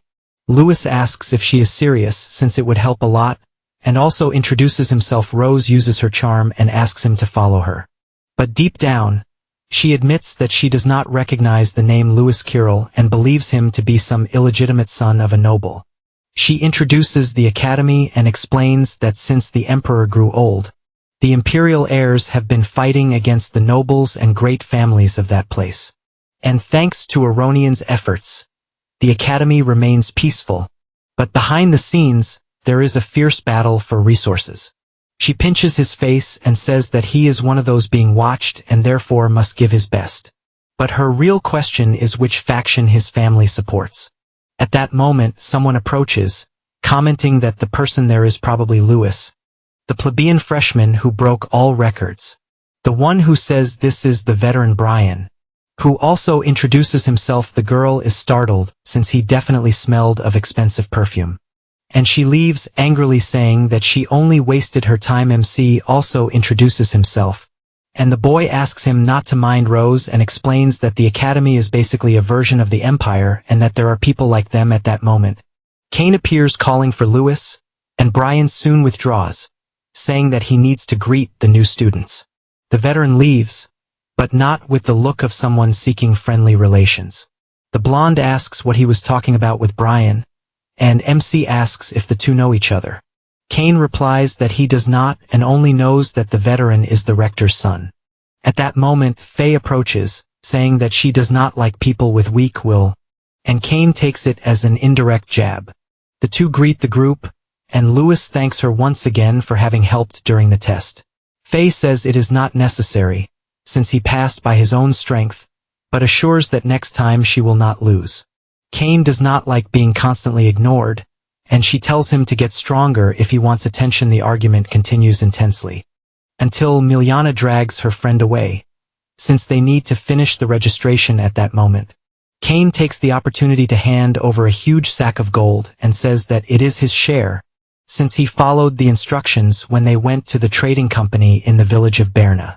Kane was intrigued by the potion, which was MC's so-called secret, and MC explains that it is a new perfume he invented, and the subtle aroma sets it apart from common ones. Kane admits that the good, but does not know if it will be profitable.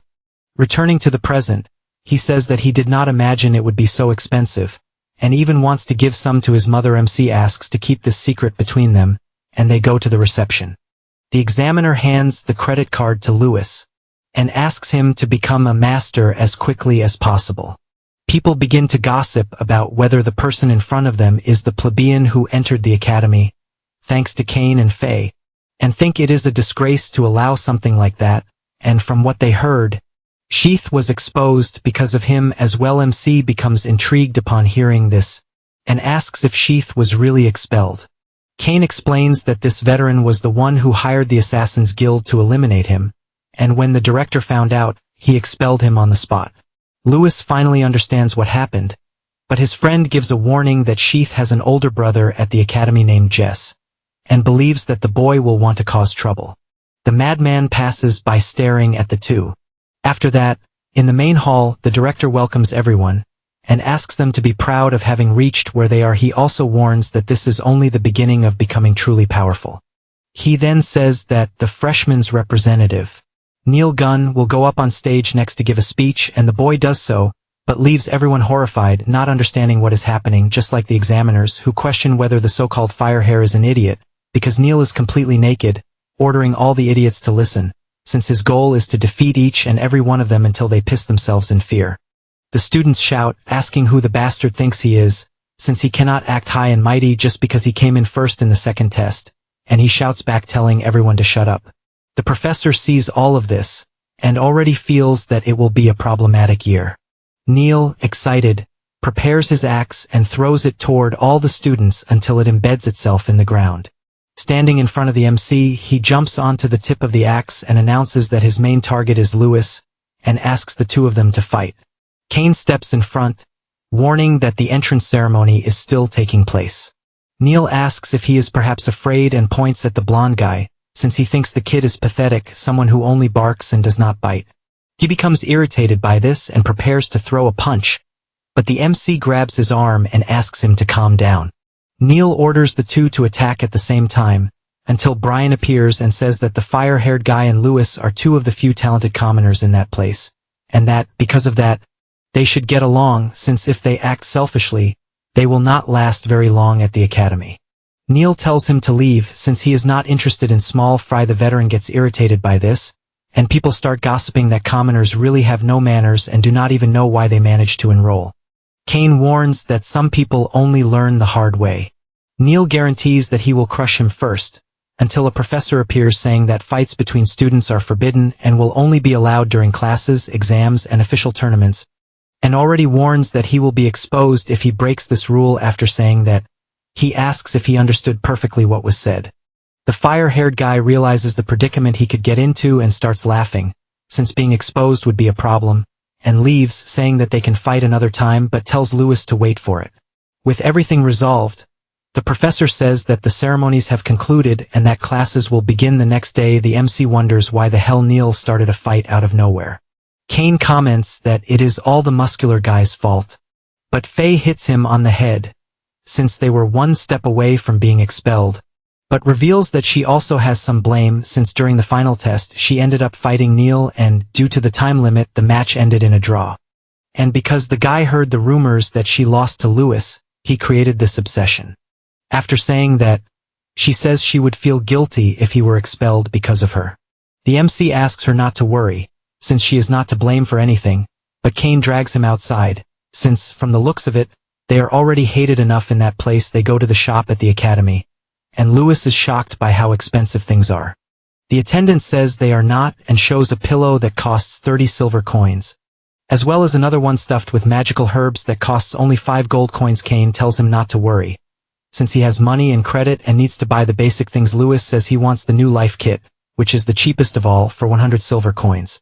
He feels relieved since he earned money from the perfumes earlier and will send the rest to the orphanage. He also knows that magical potions are essential for training, and because of that, he needs to find more ways to earn money. Faye calls her friend to go to the dormitory and asks if the magical awakening ritual will be the next day. He notices how much money the girls have and becomes even more motivated to work hard to earn a lot of money. After that, at the dormitory, the MC goes looking for room 60 and hopes he does not get stuck with some thug or cheater, until he passes by a dorm room where a mattress was thrown out. And when he looks inside, he sees several students picking on another, who only remains silent in the face of the provocations. This makes the guys even angrier, to the point of asking if he is perhaps looking to pick a fight. At that moment, Lewis strikes a blow to the guy's muscle, and he starts screaming in pain since he can't even move his arm. He warns that duels are forbidden and that they could be expelled. The students insist they haven't done anything yet and charge forward since the MC threw the first punch, so it will be self-defense. However, he blocks and counters the punch in a way that ends up hitting one of their friends. Because of that, he asks if he actually did anything at all, and the guy starts crying, wanting to know why his friend suddenly punched him. Instantly, the MC approaches and kicks the guy's leg, causing his leg to hit another student in the groin. The boy doesn't understand what is happening, but because of that distraction, he receives another blow which he once again feels throughout his entire body, making all the boys fall down. The troublemakers don't understand what the hell is going on and point out that it is all Lewis' fault. The MC tells them not to blame others for their own bodies acting strangely. But the senior claims that he was definitely controlled and calls him a monster. The MC doesn't like that at all and starts approaching the seniors, but the purple-haired freshman pulls him back since it's not wise to fight there. Because of that, Lewis tells everyone to leave since they will be in trouble if the principal finds out, and the seniors immediately leave. The MC introduces himself and asks the name of his new roommate. The boy says nothing and only shows that his name on the mattress is Kara Candace. But after doing so, he walks past and leaves Lewis alone. He realizes that apparently the boy is very shy and definitely suffered bullying, and all he hopes is that the next day nothing bad happens during the ritual. However, still at night, 2 suspicious people are sabotaging something. The next day at the temple of the Arcanist Academy, the MC is surprised since he is standing before the goddess of that world. The professor tells them to contemplate the great goddess Gaia. Long ago, the goddess created a world where humans and monsters could coexist, but over time, The monsters began to exert their overwhelming natural power. Dragons ruled the skies, behemoths ruled the land, and krakens ruled the sea, and countless humans perished in the chaos. The goddess became deeply angered by this, so she granted her blessing to humans who did not possess magical power. Thus, humanity began to understand the essence of water, earth, wind, and fire. From then on, martial arts were created, and after difficult battles, they escaped annihilation. The professor announces that at that moment, the students will receive the goddess blessing and awaken the true nature of that world. The MC reflects that until that moment, there had been no mention of the first hero. Suddenly, the professor approaches him and calls both him and Chara to go to the other side. He shows them the circuits where they must sit, since if they have magical talent, they will be able to feel the elements, but he warns that if they are trash, they won't be able to feel anything and assures them that the academy does not need them. The professor announces that the ritual will begin shortly, and Lewis watches without understanding whether the professor hates him or something like that. The professor continues all his explanations about the goddess and magic, until, sometime later, he activates the magical prayer circles, and all the elements are activated by the statue of the goddess Gaia herself, who opens her eyes and emits an intense glow, leaving the students frightened since she simply appears as if she were a hologram. They ask if what they are seeing are the elements, and each one is struck by a different element, such as fire and water. Neil's aura becomes extremely intense, and the students cannot believe that a commoner received two attributes, earth and fire, and they do not understand how the guy can control magic so easily. The boy is indeed excited and assures that whatever element he received, he will find a way to control it at maximum power. He looks in Lewis' direction and says that someone who cannot awaken could never be his rival, and therefore asks the boy not to disappoint him. The students start gossiping that apparently the MC did not awaken any element, and he becomes worried since he is unable to feel anything and considers that maybe it is because he is not originally from that world. However, in his fight against Cain, he is certain that he could vaguely feel a strange power, but at that moment, it is as if his mind is being suffocated. He becomes furious because he wants to leave his willpower recorded, and with all his fury, he shatters the shackles of his mind, creating a gigantic mental explosion that draws everyone's attention. He is puzzled since he is seeing 4 colors of light and does not know what they are. The professor looking at him is in disbelief as he created a magic circle to separate the mind and does not understand what happened. Lewis sees a ball of energy flying, but when he tries to touch it, he does not understand, since he can feel its presence but cannot touch it, and he tries at all costs but fails. The professor observes this and finds it amusing, since merely escaping mental isolation on one's own is not permission to awaken. After all, the special magic circle blocks the flow between spirit and element, and a magic item that weakens the connection between people and elements is something impossible to overcome. Still looking at Lewis, he warns that he should blame himself for making so many enemies, and that, since he accepted the small gift he received, he cannot give up until the ritual ends. Night falls and the students begin to leave, but the MC and Kara have still made no progress. He continues trying to concentrate until Kara suddenly stops and points toward the ground, saying it is a trap. Lewis does not like this at all, so he stands up and throws a punch that completely destroys the floor. He is also startled since a strange crystal was underneath it. Kara leaves and says that it is probably the item that was hindering the progress. The MC thanks him for the help and wonders if it was a coincidence that the item was there, but considers the second possibility, since the professor may be sabotaging him. He says that it does not matter, since at that moment, things will truly begin, and he starts to concentrate. Spirits begin to fly toward him, and the remaining students are surprised, since the vortex forming beside Lewis is the same as Niels. The professor is outraged, unable to understand how the MC woke up, since not even a master should be capable of breaking the orb's confinement circle. Suddenly, he is startled when someone places a hand on his shoulder, and he sees that it is the director, who heads toward Lewis. People become intrigued as to why Aronian is present, and whether there is some secret involving the commoner. In contrast, the professor grows irritated since the director appeared at the worst possible moment, and his plan was almost exposed. He takes the opportunity to go outside, and tells Jess that the MC failed and that, since he does not want any more trouble, he should stay away for a while. The boy says that it is fine, and remains watching back in the hall, The director asks his summon to keep an eye on the movements around them, and explains that, as for completely removing the obstacles, everything now depends on Lewis. The MC continues concentrating until he notices the elements Kane talked about so much. He remembers that in the library, his friend explained that the elements are the foundations of the world created by the goddess. The MC questions why humans need to awaken first.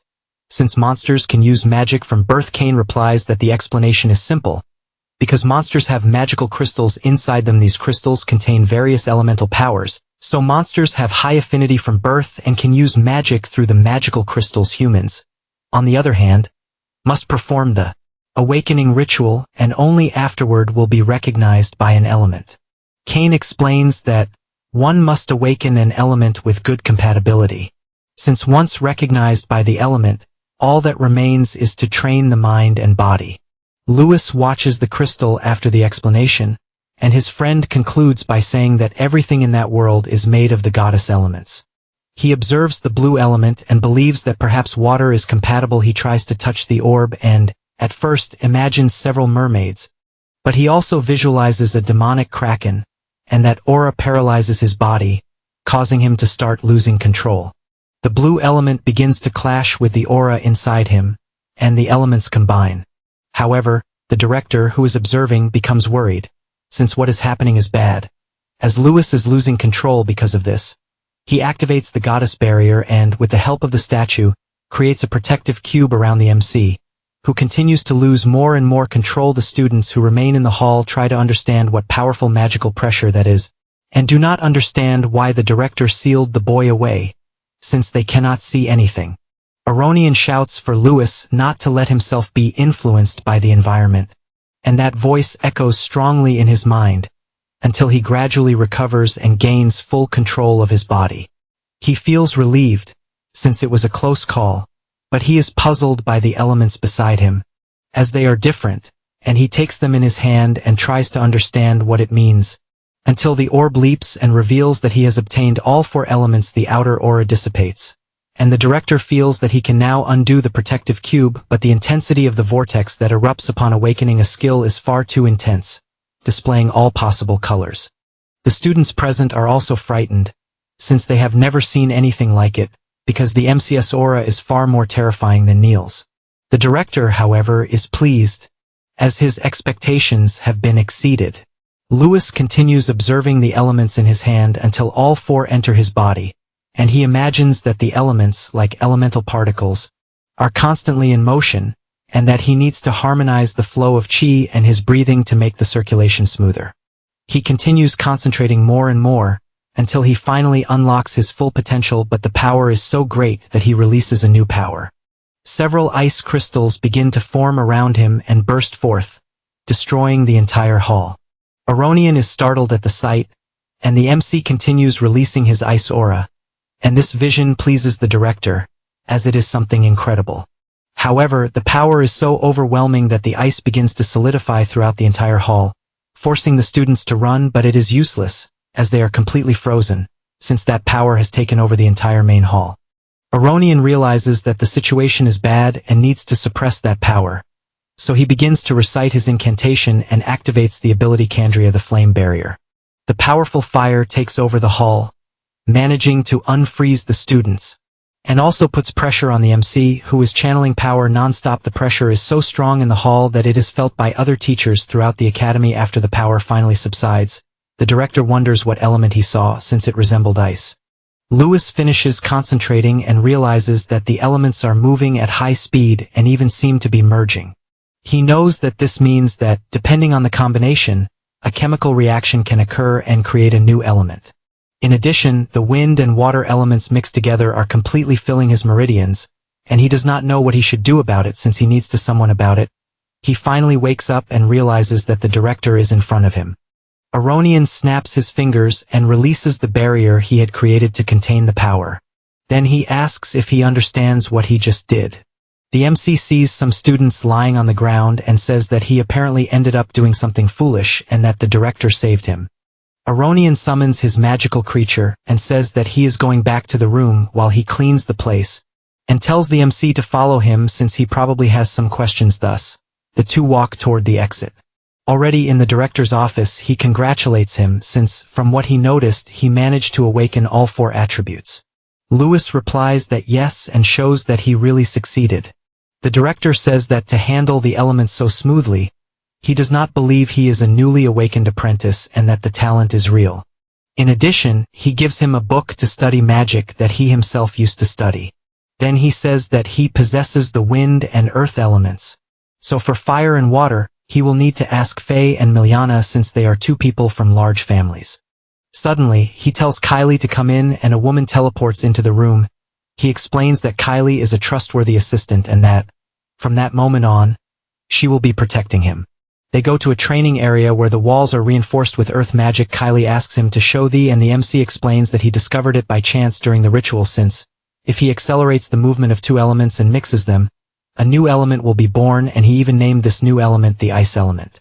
The director is surprised since he had never heard of mixing 2 elements to create a new one.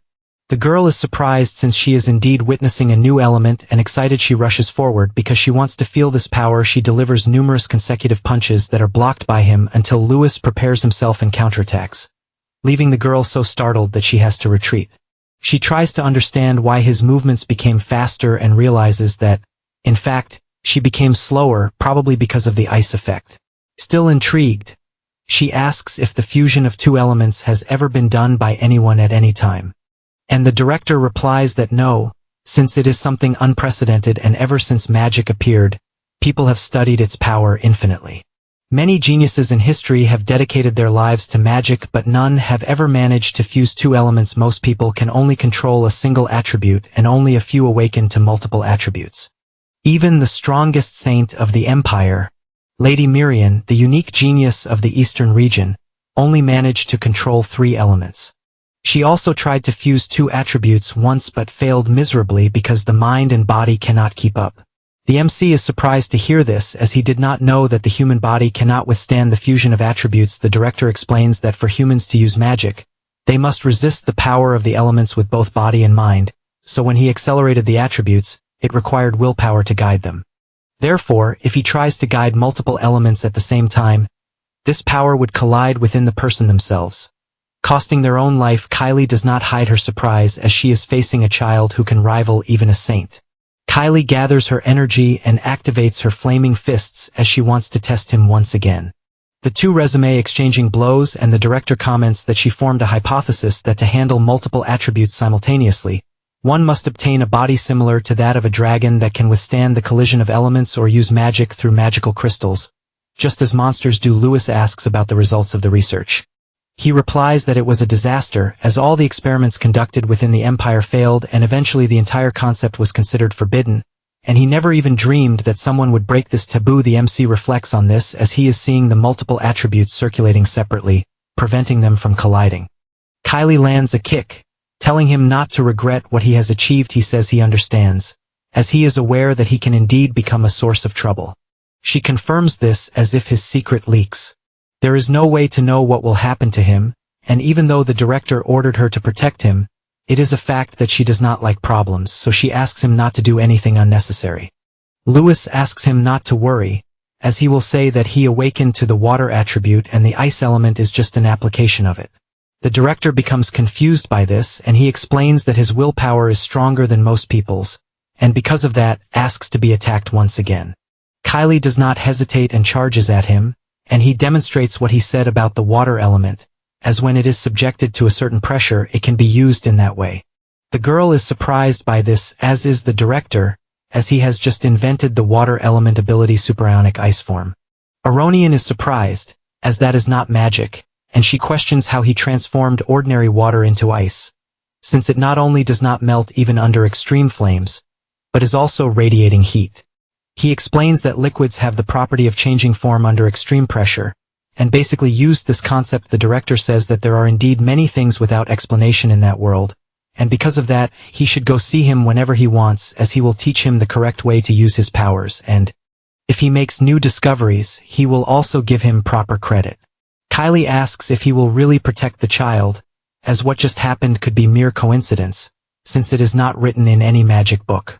He says he is aware of that, especially because some spells written in books are said to be products of coincidence, and he does not want to deny any possibility Kylie accepts this, as it is the director's will, and using her fire magic, she guarantees that she will protect the MC properly.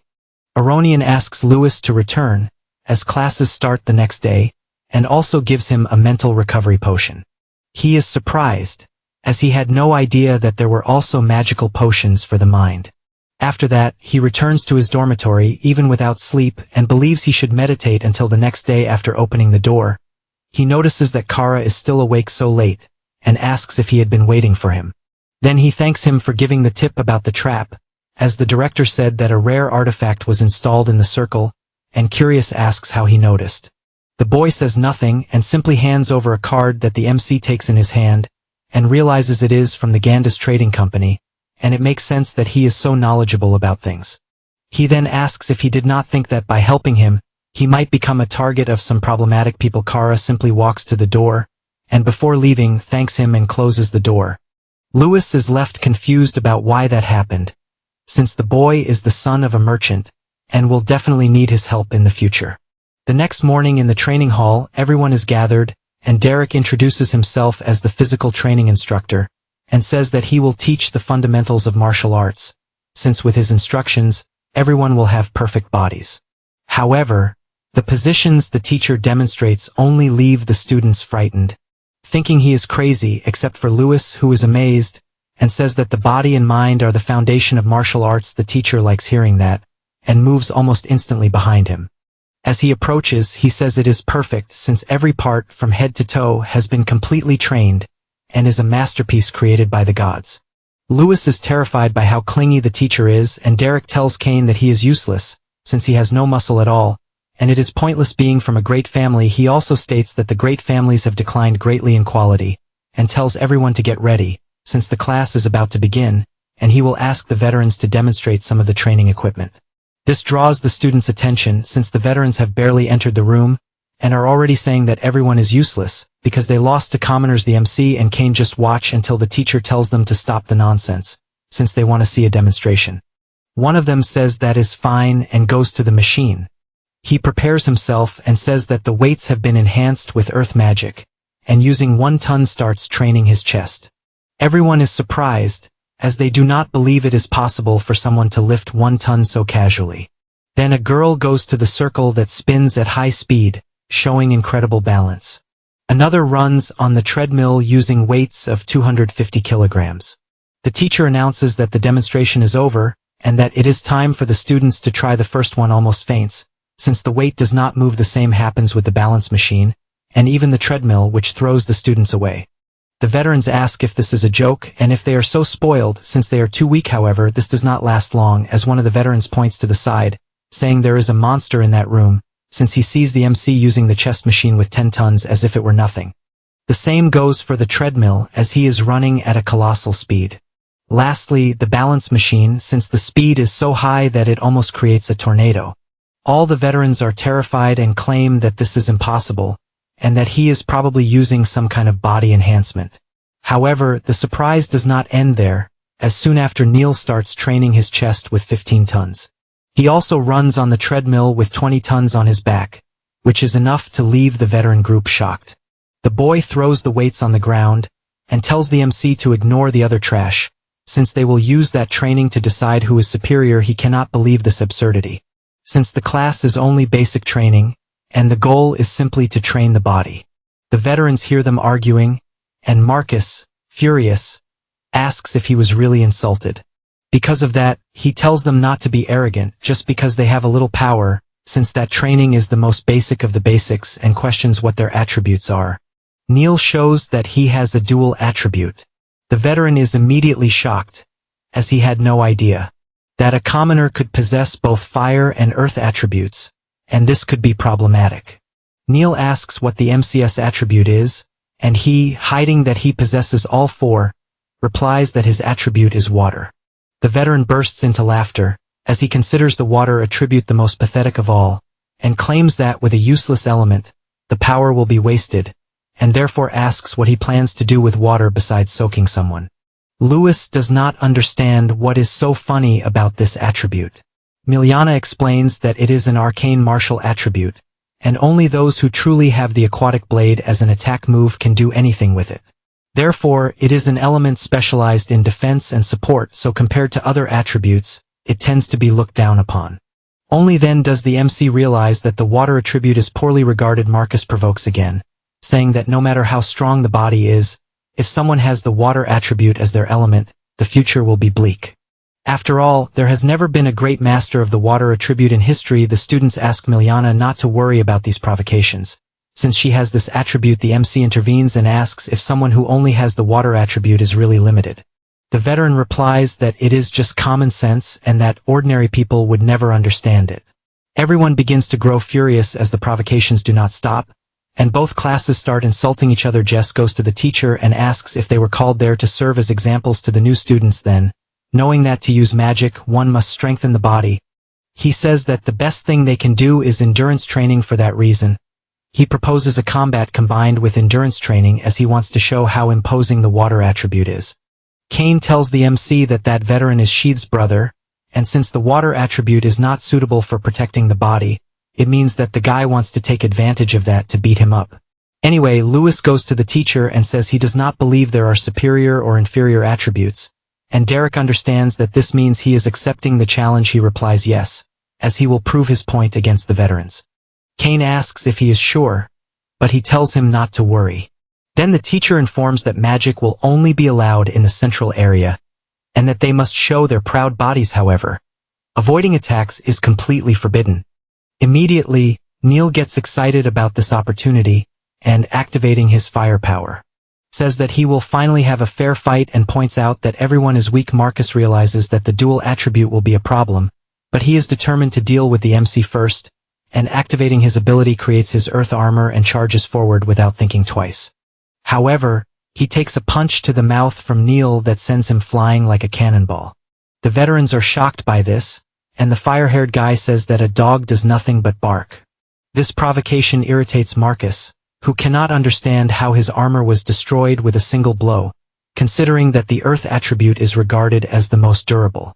Jess orders the other two students to advance at the same time, and both begin attacking Neil, who, excited, rips off his own shirt and starts blocking the blows. He says that it does not hurt at all and, grabbing one's leg, throws him against the other, sending both flying out of the arena. At that moment, Marcus appears behind him, but when he lands a punch, he realizes it was so useless that his own armor breaks. He cannot understand how something like that happened and starts screaming in pain. Neil laughs, since he thought the mosquito had landed on his back. And only then does the veteran realize that Neil used magic to defend a part of his body, and has no idea how an apprentice could have learned that so quickly. Neil tells him to shut up and, landing a kick, launches the guy like a rocket against the wall. The teacher sees the result and tells them to learn as much as possible if they don't want to end up like the veteran on the wall. The MC asks if that wasn't too much, but at that moment another veteran heads toward him, as well as the girl. Kane warns that he won't let them interfere, just like Faye, who also wants to show the power of her attributes, so both of them block the attacks that were heading toward the MC. Lewis finds this interesting and calls Jess for the final match. Jess points out that the MC must be the leader of everyone, since he is ignorant and arrogant, but he is facing someone from the Harkey family. Because of that, he says he will teach him some manners, then advances at high speed and activates his wind ability, which creates a cutting attack that is blocked by the MC. The guy is startled and asks if that is an ice shield. Lewis keeps blocking and the ice starts moving toward the boy, who is startled when he sees that, to the point of needing to retreat. He sees his hand frozen and asks if that is really water. Lewis replies that it is, and that it can be understood as an advanced use of water magic. Miljana, watching this from afar, is enchanted by what Lewis just did. The veterans are confused, since they have never heard of an ice shield or the water element being able to do that, and just starts to lose his patience, since the MC is becoming more and more arrogant for having strange techniques. He knows that at this rate, things will get complicated, and seeing his colleagues getting beaten by Neil, he thinks it is a great opportunity to change his plans, so he immediately goes in front of the boy, and the fire-haired guy gets excited since he also wanted to hit him. However, he is not fast enough to land his punch, and by missing, becomes even angrier and starts attacking in all directions, but Jess dodges everything with his speed increased by the wind element and leads Neil toward the MC. The furious boy keeps chasing him and slams the ground hard, forcing Lewis to jump back because of the impact. At that moment, the veteran takes the opportunity to attack from behind, but the MC defends once again and says that the boy is pathetic since he kept talking about pride, but set up a tactic to attack from behind, and that nobles are definitely worthless. Jess says that, as a noble, he simply made the best decision for victory at that moment. Neil comes attacking since he is irritated and tries to hit the MC, who barely dodges and realizes that 2 against 1 will be difficult. Jess bursts out laughing at this and takes advantage of the opening to attack, but the fire-haired guy pushes him, since he doesn't want anyone interfering, and he gets irritated by that because he cannot understand how an idiot does not realize that teamwork is the best option. Neil says that the annoyance is gone and starts attacking like crazy, since he had been eager to fight Lewis. The teacher analyzes the fight and concludes that the boy is so strong that he might one day surpass William. The MC manages to see the direction of all the blows and, after blocking the last one, points out what the guy's weakness is and lands a direct hit on his throat, making him cough like crazy. At that moment, Faye shouts to be careful. At that moment, Neil grabs his arm and gets excited, since he finally caught him. Then, with a headbutt, he makes him feel what real pain is and says that the fun is just beginning. The MC says that the school rules state that one must not intentionally hurt others and that he crossed that line. Because of this, he begins to release his power, and that only makes the boy even more excited, thinking the fight is going to become even more interesting, and he asks to display the proud body he possesses, since that is what the teacher requested. At that moment, his body begins to freeze, and Lewis warns that things are going to get complicated. The boy realizes he can no longer move and shouts that the pain he is feeling is incredible, but he releases his firepower to the maximum and breaks all the ice that was on his body. With that, he says that by fighting against Lewis, he can become even stronger and therefore asks to continue going back to the past. Neil was calmly drinking water by a river, and all he could think about was pain. At that moment, a pack appears and scares him, since they suddenly charge at him out of nowhere and bite his arm and his leg. He grabs the wolf's jaw and, using tremendous strength, manages to tear the monster in half as if it were paper. He understood that pain is proof that you are alive. Pain makes a person stronger, and only those who can live in that world are the strongest. And back to reality, all he asks for is more pain. He leaps to attack and shouts that both are monsters hungry for power. Lewis prepares himself, blocks the punch and throws the boy to the ground. Then he lands a direct kick to his face and starts attacking from all possible directions. Kane begins to worry that at that pace Neil might end up dying, and thinks it would be better for the two to stop the fight before it gets worse. However, the fire-haired boy cannot stop attacking, and the MC becomes worried, since he does not know if he will be able to stop him without breaking the school rules, and believes he should freeze his movements. With that, he lands an ice punch that launches Neil with full force against the wall, to the point that he trembles from so much pain. But that only makes him even more excited, to the point of becoming even stronger with his firepower. The teacher realizes that things are becoming even more interesting. The boy says he will not give up so easily, and asks to fight even more. However, Kylie appears and slams a punch into his head against the ground. The MC is surprised, and asks if it is really Professor Kylie. She warns that Neil went too far, and even calls him a muscle-brained idiot. Derek is amazed at how much more beautiful she has become since the last time he saw her, and she tells him to stop getting excited, as she wants to know what he would do if a student died on the very first day of class. He says he is not an idiot, since he was only trying to reveal the student's potential through the fight. She hopes he is not really an idiot and in fact was ordered to protect Lewis, and therefore wants to know if he understands what that means. Having said that, she lets him know that the director ordered him to go straight to his office.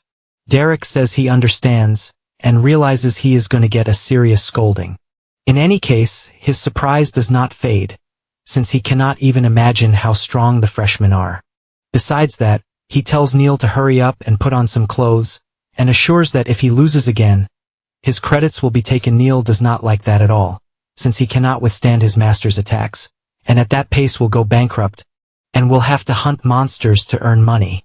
The bell rings, and the teacher says the class is over, and the veterans can go home while the freshmen will rest by drinking a recovery potion. Kane says he is surprised, since that academy has existed for 100 years, and there have not been many times when a freshman defeated a veteran.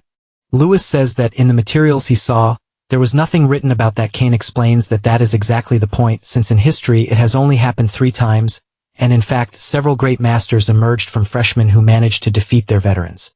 The most recent was the year their parents enrolled, and apparently defeated their veterans. Meanwhile, Marcus apologizes to Jess, and believes they should teach the commoners a lesson in secret. He asks not to worry, since there is no need to rush, as there will be many chances to seek revenge, and no matter how much of a genius he is still nothing more than a citizen of the Empire, and therefore they control the fate of that type of person. Faye asks Miliana what she thought of Louis' technique, since he apparently has incredible talent with the water element, and if she follows him, she may become even stronger. Miliana agrees but does not know if she could keep up with him, since he used mysterious techniques that no one has ever used before, and she believes she needs to find more attack methods of the water attribute in order to advance. Faye tells her to stay calm, since she is still 16 years old, and she says she will do her best for the sake of her own family. Faye, knowing she would say that, calls out to Louis, and tells him that Miliana has something to say to him. The girl becomes extremely embarrassed, especially with the whole class asking if it is some kind of love confession or something like that. The MC asks if she needs something, and Faye asks if he could teach Miliana about the ice shield he used. Since it is the water attribute just like hers, he says he has no problem. After all, they are friends. She takes a deep breath and says that someday she might end up causing him trouble, but even so, she guarantees that he will not regret it. He says it will not be a problem, and that he would never betray a friend. However, she becomes a bit embarrassed, since she does not want to involve him in her problems, and because of that, she runs off without warning. Faye apologizes and goes after her friend to talk with her. For a bit, the MC imagines that both of them have their own circumstances, and considers that he himself might be the one causing problems for everyone. He asks his friend if he knows anything about Miliana. He replies that the girl is the only daughter of the Royce family, and the granddaughter of a grandmaster. When her grandmother was alive, that family prospered. However, after her death, the family lost all the power it had, and that is as far as he knows the story. He turns to Kara and asks if he knows anything. The boy says that her family already had a problem with the association. The MC considers that apparently Miliana has problems with the Arcane Association, and does not want to involve anyone else, but Kara shakes his head, since he does not know if that is really the case. The MC becomes worried, since he does not have much information, and will have to ask Faye or Miliana herself for more details. After that, in the magical training field, the instructor explains about magic, the blessing of the goddess, and the essence of that world. In that class, he will teach how to deal with magic and how to use martial arts. Kane sees his colleague looking down and asks if something happened. He replies that he was excited for the class, but he feels that the teacher does not like him. Sid approaches and warns that it is forbidden to talk while the teacher is speaking, and that he particularly hates having his class interrupted, and because of that, he says that both of them had 1 credit point deducted. Then he makes it clear that he is not just any idiot, and that if they continue breaking the rules, they will eventually have their credits reduced to 0. He says this and deducts another point because the MC is a rebel who does not learn proper manners. This makes Louis even more furious, since he did nothing. Sid uses his magic and summons a giant armor that leaves everyone shocked by its size. He explains that to use martial arts in real combat, one must first master both magic and martial techniques. If one wants to become a proper apprentice, one must master them perfectly. Then he summons a magic sword and launches a slash against the statue, because he wants to demonstrate his point. The power leaves everyone impressed, since it cut through the armor like butter. He explains that later, all the students will attack the stone in the same way, and whoever causes the most damage will receive 5 credit points. He regenerates the statue and tells them to form groups according to their attributes, except for Neil, who will not need to form a group with anyone since he has a dual attribute. Everyone goes to their respective pairs according to their attributes, and some students make fun of the MC and Miliana for having the water attribute, which is considered the most pathetic of all. She laments this since water attribute mages are always forced to stay in support and never even get a chance to attack the statue, and at this rate Louis will never become a great master. However, she says that for a certain person, she needs to prove that she has the necessary strength. The MC realizes that she is referring to someone important and asks what is wrong. She becomes embarrassed since she spoke too loudly and says it is nothing. He takes the opportunity to ask why she is so obsessed with attacking, since the water attribute has more support magic than the others, and interrupting the enemy and protecting allies is also an important role. Immediately, she shouts that she wants to become a grandmaster to restore her family's power, and for that, she needs to be capable of attacking and defending. After all, God would not create an incomplete attribute, and the water attribute must have powerful attack magic. That is everything she believes in, and she even improved her water blade with magical potions, but in the end, the attack power is insufficient. At this moment, a student approaches and says it is almost his turn and therefore wants to warm up with her water shield. She does not know how to respond and uses her shield for the boy to keep attacking. The MC observes that the water attribute of a grandmaster is the same as his past life, where people kept mocking him since he was incapable of doing anything, and kept saying that he did not deserve any glory, and that all he should do was give up. Lewis realizes that she knows her own weakness, but continues pursuing her dreams without giving up, and just like Cain, she can show a new path for the martial arts. Because of that, he decides to help, and beside her, uses his ice magic, which sends the student flying. Then he explains that he believes in the potential of the attribute, and therefore she can observe his technique. Miliana becomes extremely embarrassed and the MC shouts to the teacher, since he also wants to attack. Sid thinks this is absurd, and warns that if he cannot cause any damage, all his credits will be confiscated, and he also wants to know how he will do that using ice magic. Lewis says that is not it, and that he will use another method where he will increase the attack power of the water attribute. Everyone starts mocking him since they are aware that the water attribute is a joke in attack. Miliana asks him to think carefully, since the statue is a structure reinforced with earth magic, and a basic attack would not even cause a scratch. He tells her not to worry, since he has an idea, and after positioning himself, reflects that in his world there is a saying that effort overcomes everything. Then he grabs the sand on the ground, and decides to apply strong pressure with water, and will force a shot with all his strength to turn it into a weapon that can cut anything he moves forward and delivers countless attacks with his finger. The students ask if this is some kind of joke, since such a weak attack would barely leave a scratch, but one of the girls, frightened, tells them to look closely. Even Sid is shocked, thinking it is impossible, since the attacks slice the statue into pieces, and the MC, proud, says that is the power of the water attribute. After nightfall, the group goes out for a walk, and Cain tells how Professor Sid's face looked after being forced to give the 5 credit points to Lewis, since the move he made was brilliant to the point of impressing everyone. The MC says that at that moment, he was focused on water magic, so he didn't see the expression the professor made. Cain takes the opportunity to mention that Faye went to help Miliana, and that they even bought several recovery potions, and during their free time, they are using the training room for special training. Kara says that the fee for this training room is 30 gold coins, and adding the recovery potions, it totals 300 gold coins. The MC is surprised at how expensive it is, and takes the opportunity to say that he has a favor to ask Kara, since it involves the training mission they will have in a few days. After that, with the whole class gathered, the professor says he is satisfied, since everyone is growing very quickly, and that from that moment on, they will participate in academy training missions. This is because the Academy of Candria is connected to the Great Forest of Mondo, and is a place originally dominated by monsters, but currently serves as a border between several nations. However, monsters still live there, and the closer they get to the center, the stronger the monsters will be. The academy was built to protect that side of the empire from the monsters of the forest, and that is why students are eventually assigned to defeat them from time to time.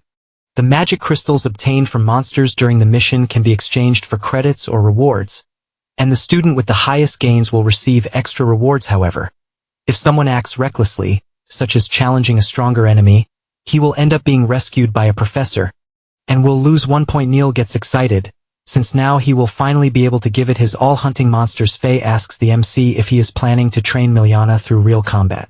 He says yes, since people only show their true ability in front of real enemies, and asks to form a team of the 5 of them, since they will be able to work well together and grow efficiently. The group likes how it will be, and Derek warns that they will do their first training mission together with the veterans, and that it is a good opportunity to learn many things.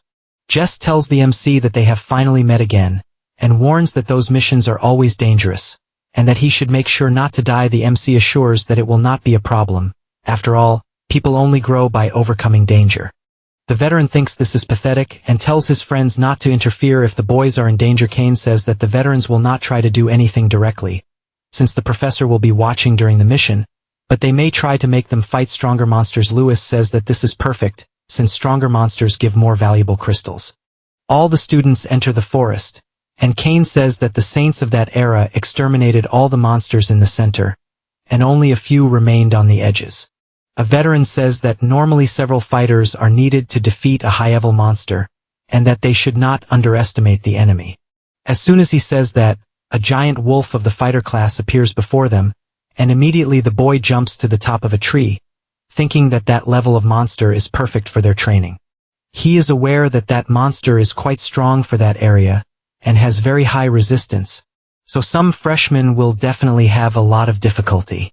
Everyone prepares themselves, as does the wolf, which lets out a loud roar. Starting the battle, Faye advances with her fire spear, but is repelled by the monster. Next, Kane also attacks from above and manages to hit the monster's back, but realizes it was completely useless against that high resistance. The bear slams the ground, throwing everyone away, but is bombarded in the face by a huge explosion. The MC thinks Kara's attack is cool, but it only made the monster even more furious. Miliana decides to join in and uses her water ability, trapping the huge bear in her water chains. She warns that it's not over yet, and throws the monster as if it were nothing, sending it flying and flipping through the air into the distance. Lewis is surprised and asks what technique that was. Faye replies that it is a magic combining water and jujitsu, and that it is Miliana's original technique. He finds this idea of an original technique interesting, and starts running to where the bear would fall. Then he delivers a kick that sends the monster flying into the sky. Next, he forms a ball of power, aims upward, and launches it with full force at the monster, which, upon being hit, takes absurd damage enough to be finished off by that blow. Miliana cannot believe such high damage using only the water attribute. He explains that it was water vapor, a vapor produced when a compressed fireball at a high temperature explodes and can burn any enemy. She finds this incredible and wonders if she could do it as well. He throws some rings to her, and explains that he asked Kara to order them, since with them, she will also be able to use earth, fire, and wind magic. She becomes happy with this help, until suddenly a fire shot comes toward her out of nowhere. She is startled when she sees the power coming her way, and it passes beside her body, sweeping away a large part of the forest. Still in shock, she notices the destruction the attack caused and says it is unbelievable. Even the veteran is trembling, since the firepower was capable of completely annihilating a high-level bear. The MC shouts that something is wrong, and that it is approaching as the forest begins to tremble, and the veteran panics when he sees that they are Blaze Kong. Kane says the situation has gotten much worse, and Lewis asks what kind of monster a Blaze Kong is. He explains that it is a monster that should not be anywhere near the academy, and for them to appear in a group is unbelievable. They become worried since other groups might be in danger, and indeed the veterans are desperate, not understanding why that level of monster appeared in that place, and Professor Sid is trying to understand what the hell is happening. Meanwhile, Neil stands before one and gets excited, since the fight will be interesting. Professor Sid issues a warning for everyone to run. The MC is aware that if the monster should not be appearing in that place, then something is happening. A Kong appears beside the veteran, who immediately activates his sun armor upon seeing it, but is crushed anyway with a single punch, ending up almost unconscious on the ground. The monster prepares to deliver the final attack, but the MC appears with a flying ice kick that is strong enough to send it flying away. He shouts for Kara and Miliana to take the veteran to a safe place, and the rest prepare for battle. The Blaze Kong charges its attack once again and leaves all the students desperate, as they are forced to dodge or they will die. This is because the fire spit is strong enough to destroy everything in its path. They know they need to work as a team if they want to win, and activate their wind speed to get closer. And with 2 daggers in hand, they manage to land an attack that is enough to damage the monster's arm. Faye takes advantage of this opportunity, and also attacks with her flaming spear, slamming the monster into the ground with tremendous force. Kane feels more confident as they are managing to win. The girl does not stop there and continues attacking non-stop. At that moment, she sees the magical crystal on the monster's body, and knows exactly where she must attack with that. She points her spear and fires one of her strongest abilities, and it is possible to see the attack even from kilometers away, thus managing to destroy the crystal. She warns that now it is one less monster, but because she gets distracted, she does not see that the Blaze Kong did not die and even uses its fire breath at maximum power in her direction. Luckily, the MC arrives in time, blocking the attack with his ice shield.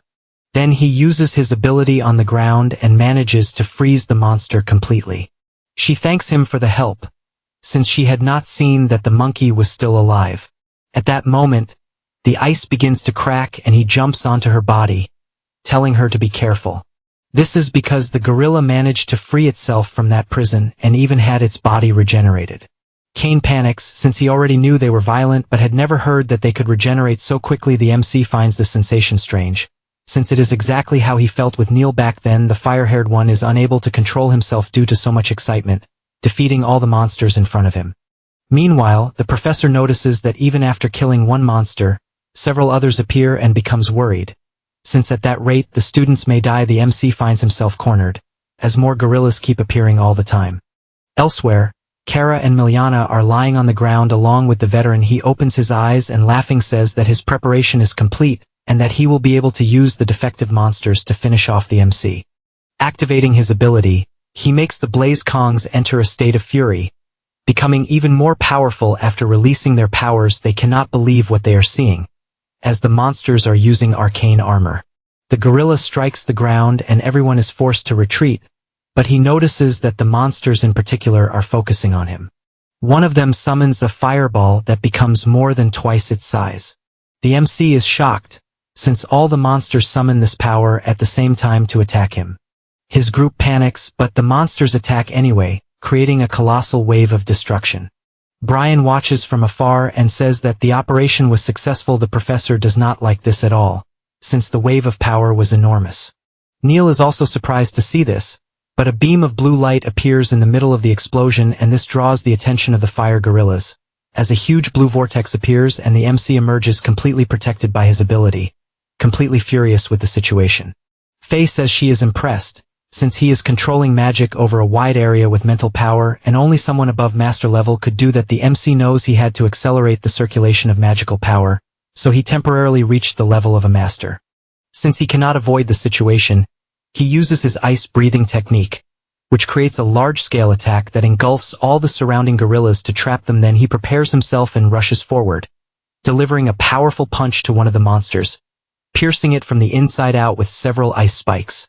After landing that attack, a gorilla appears behind him, but he stomps the ground and dodges at high speed, which not only allows him to evade, but also creates several ice spikes that trap the monster's arm.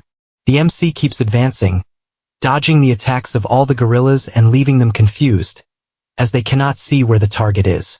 He maintains this speed until forming his 8 trigrams ability, which creates ice in their direction. Then he jumps and uses his flowing palm, which fills the magic circle with even more ice, reaching the point of leaving all the monsters completely frozen. They even become enraged, trying to break free, but are shattered the moment the ice breaks. Brian can't believe what he is seeing. Meanwhile, Kane and Faye found it incredible since he defeated several fire gorillas in an instant. The MC thinks about what he just did. Since for some reason wind and water magic were easier to control, Kane runs up to him, saying he didn't expect the ice technique to be so powerful. However, Faye tells them to stop talking, since if they get attacked again it won't be funny. The MC tells them to relax, saying everything will be fine because the teachers have just arrived to help. Brian gets irritated because reinforcements arrived and punches his own chest, since he failed completely. However, he assures that next time they won't be so lucky. At that moment, a whirlwind appears and the director shows up, ordering the teachers to defeat the monsters and rescue the students.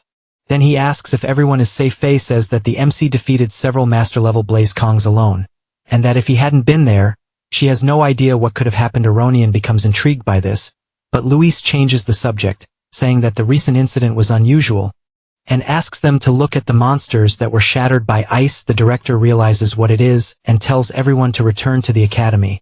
Since he will take care of the rest after returning, the MC goes to the shop, and the attendant asks why he is buying so many mental recovery potions with the credits he earned, since taking too many can have a reverse effect on the body. He says he knows and will use them carefully. At that moment, Kylie appears asking to talk to him, and says that the director examined the Blaze Kong corpses using alchemy, and found traces of magical drugs and artificial modification, and his guess was correct. The MC concludes that the incident was caused intentionally, and she explains that she still doesn't know who the enemy is, and that with the Majesty and the Emperor aging, some people have become impatient. The Emperor has not yet decided on a successor, and if they want to eliminate other candidates, it is only logical that they will control the children of their supporters. With a great force in the north, the Academy's actions will be extremely important. Lewis thinks about this succession struggle, but soon changes his mind, since he is absolutely certain that the target was definitely himself.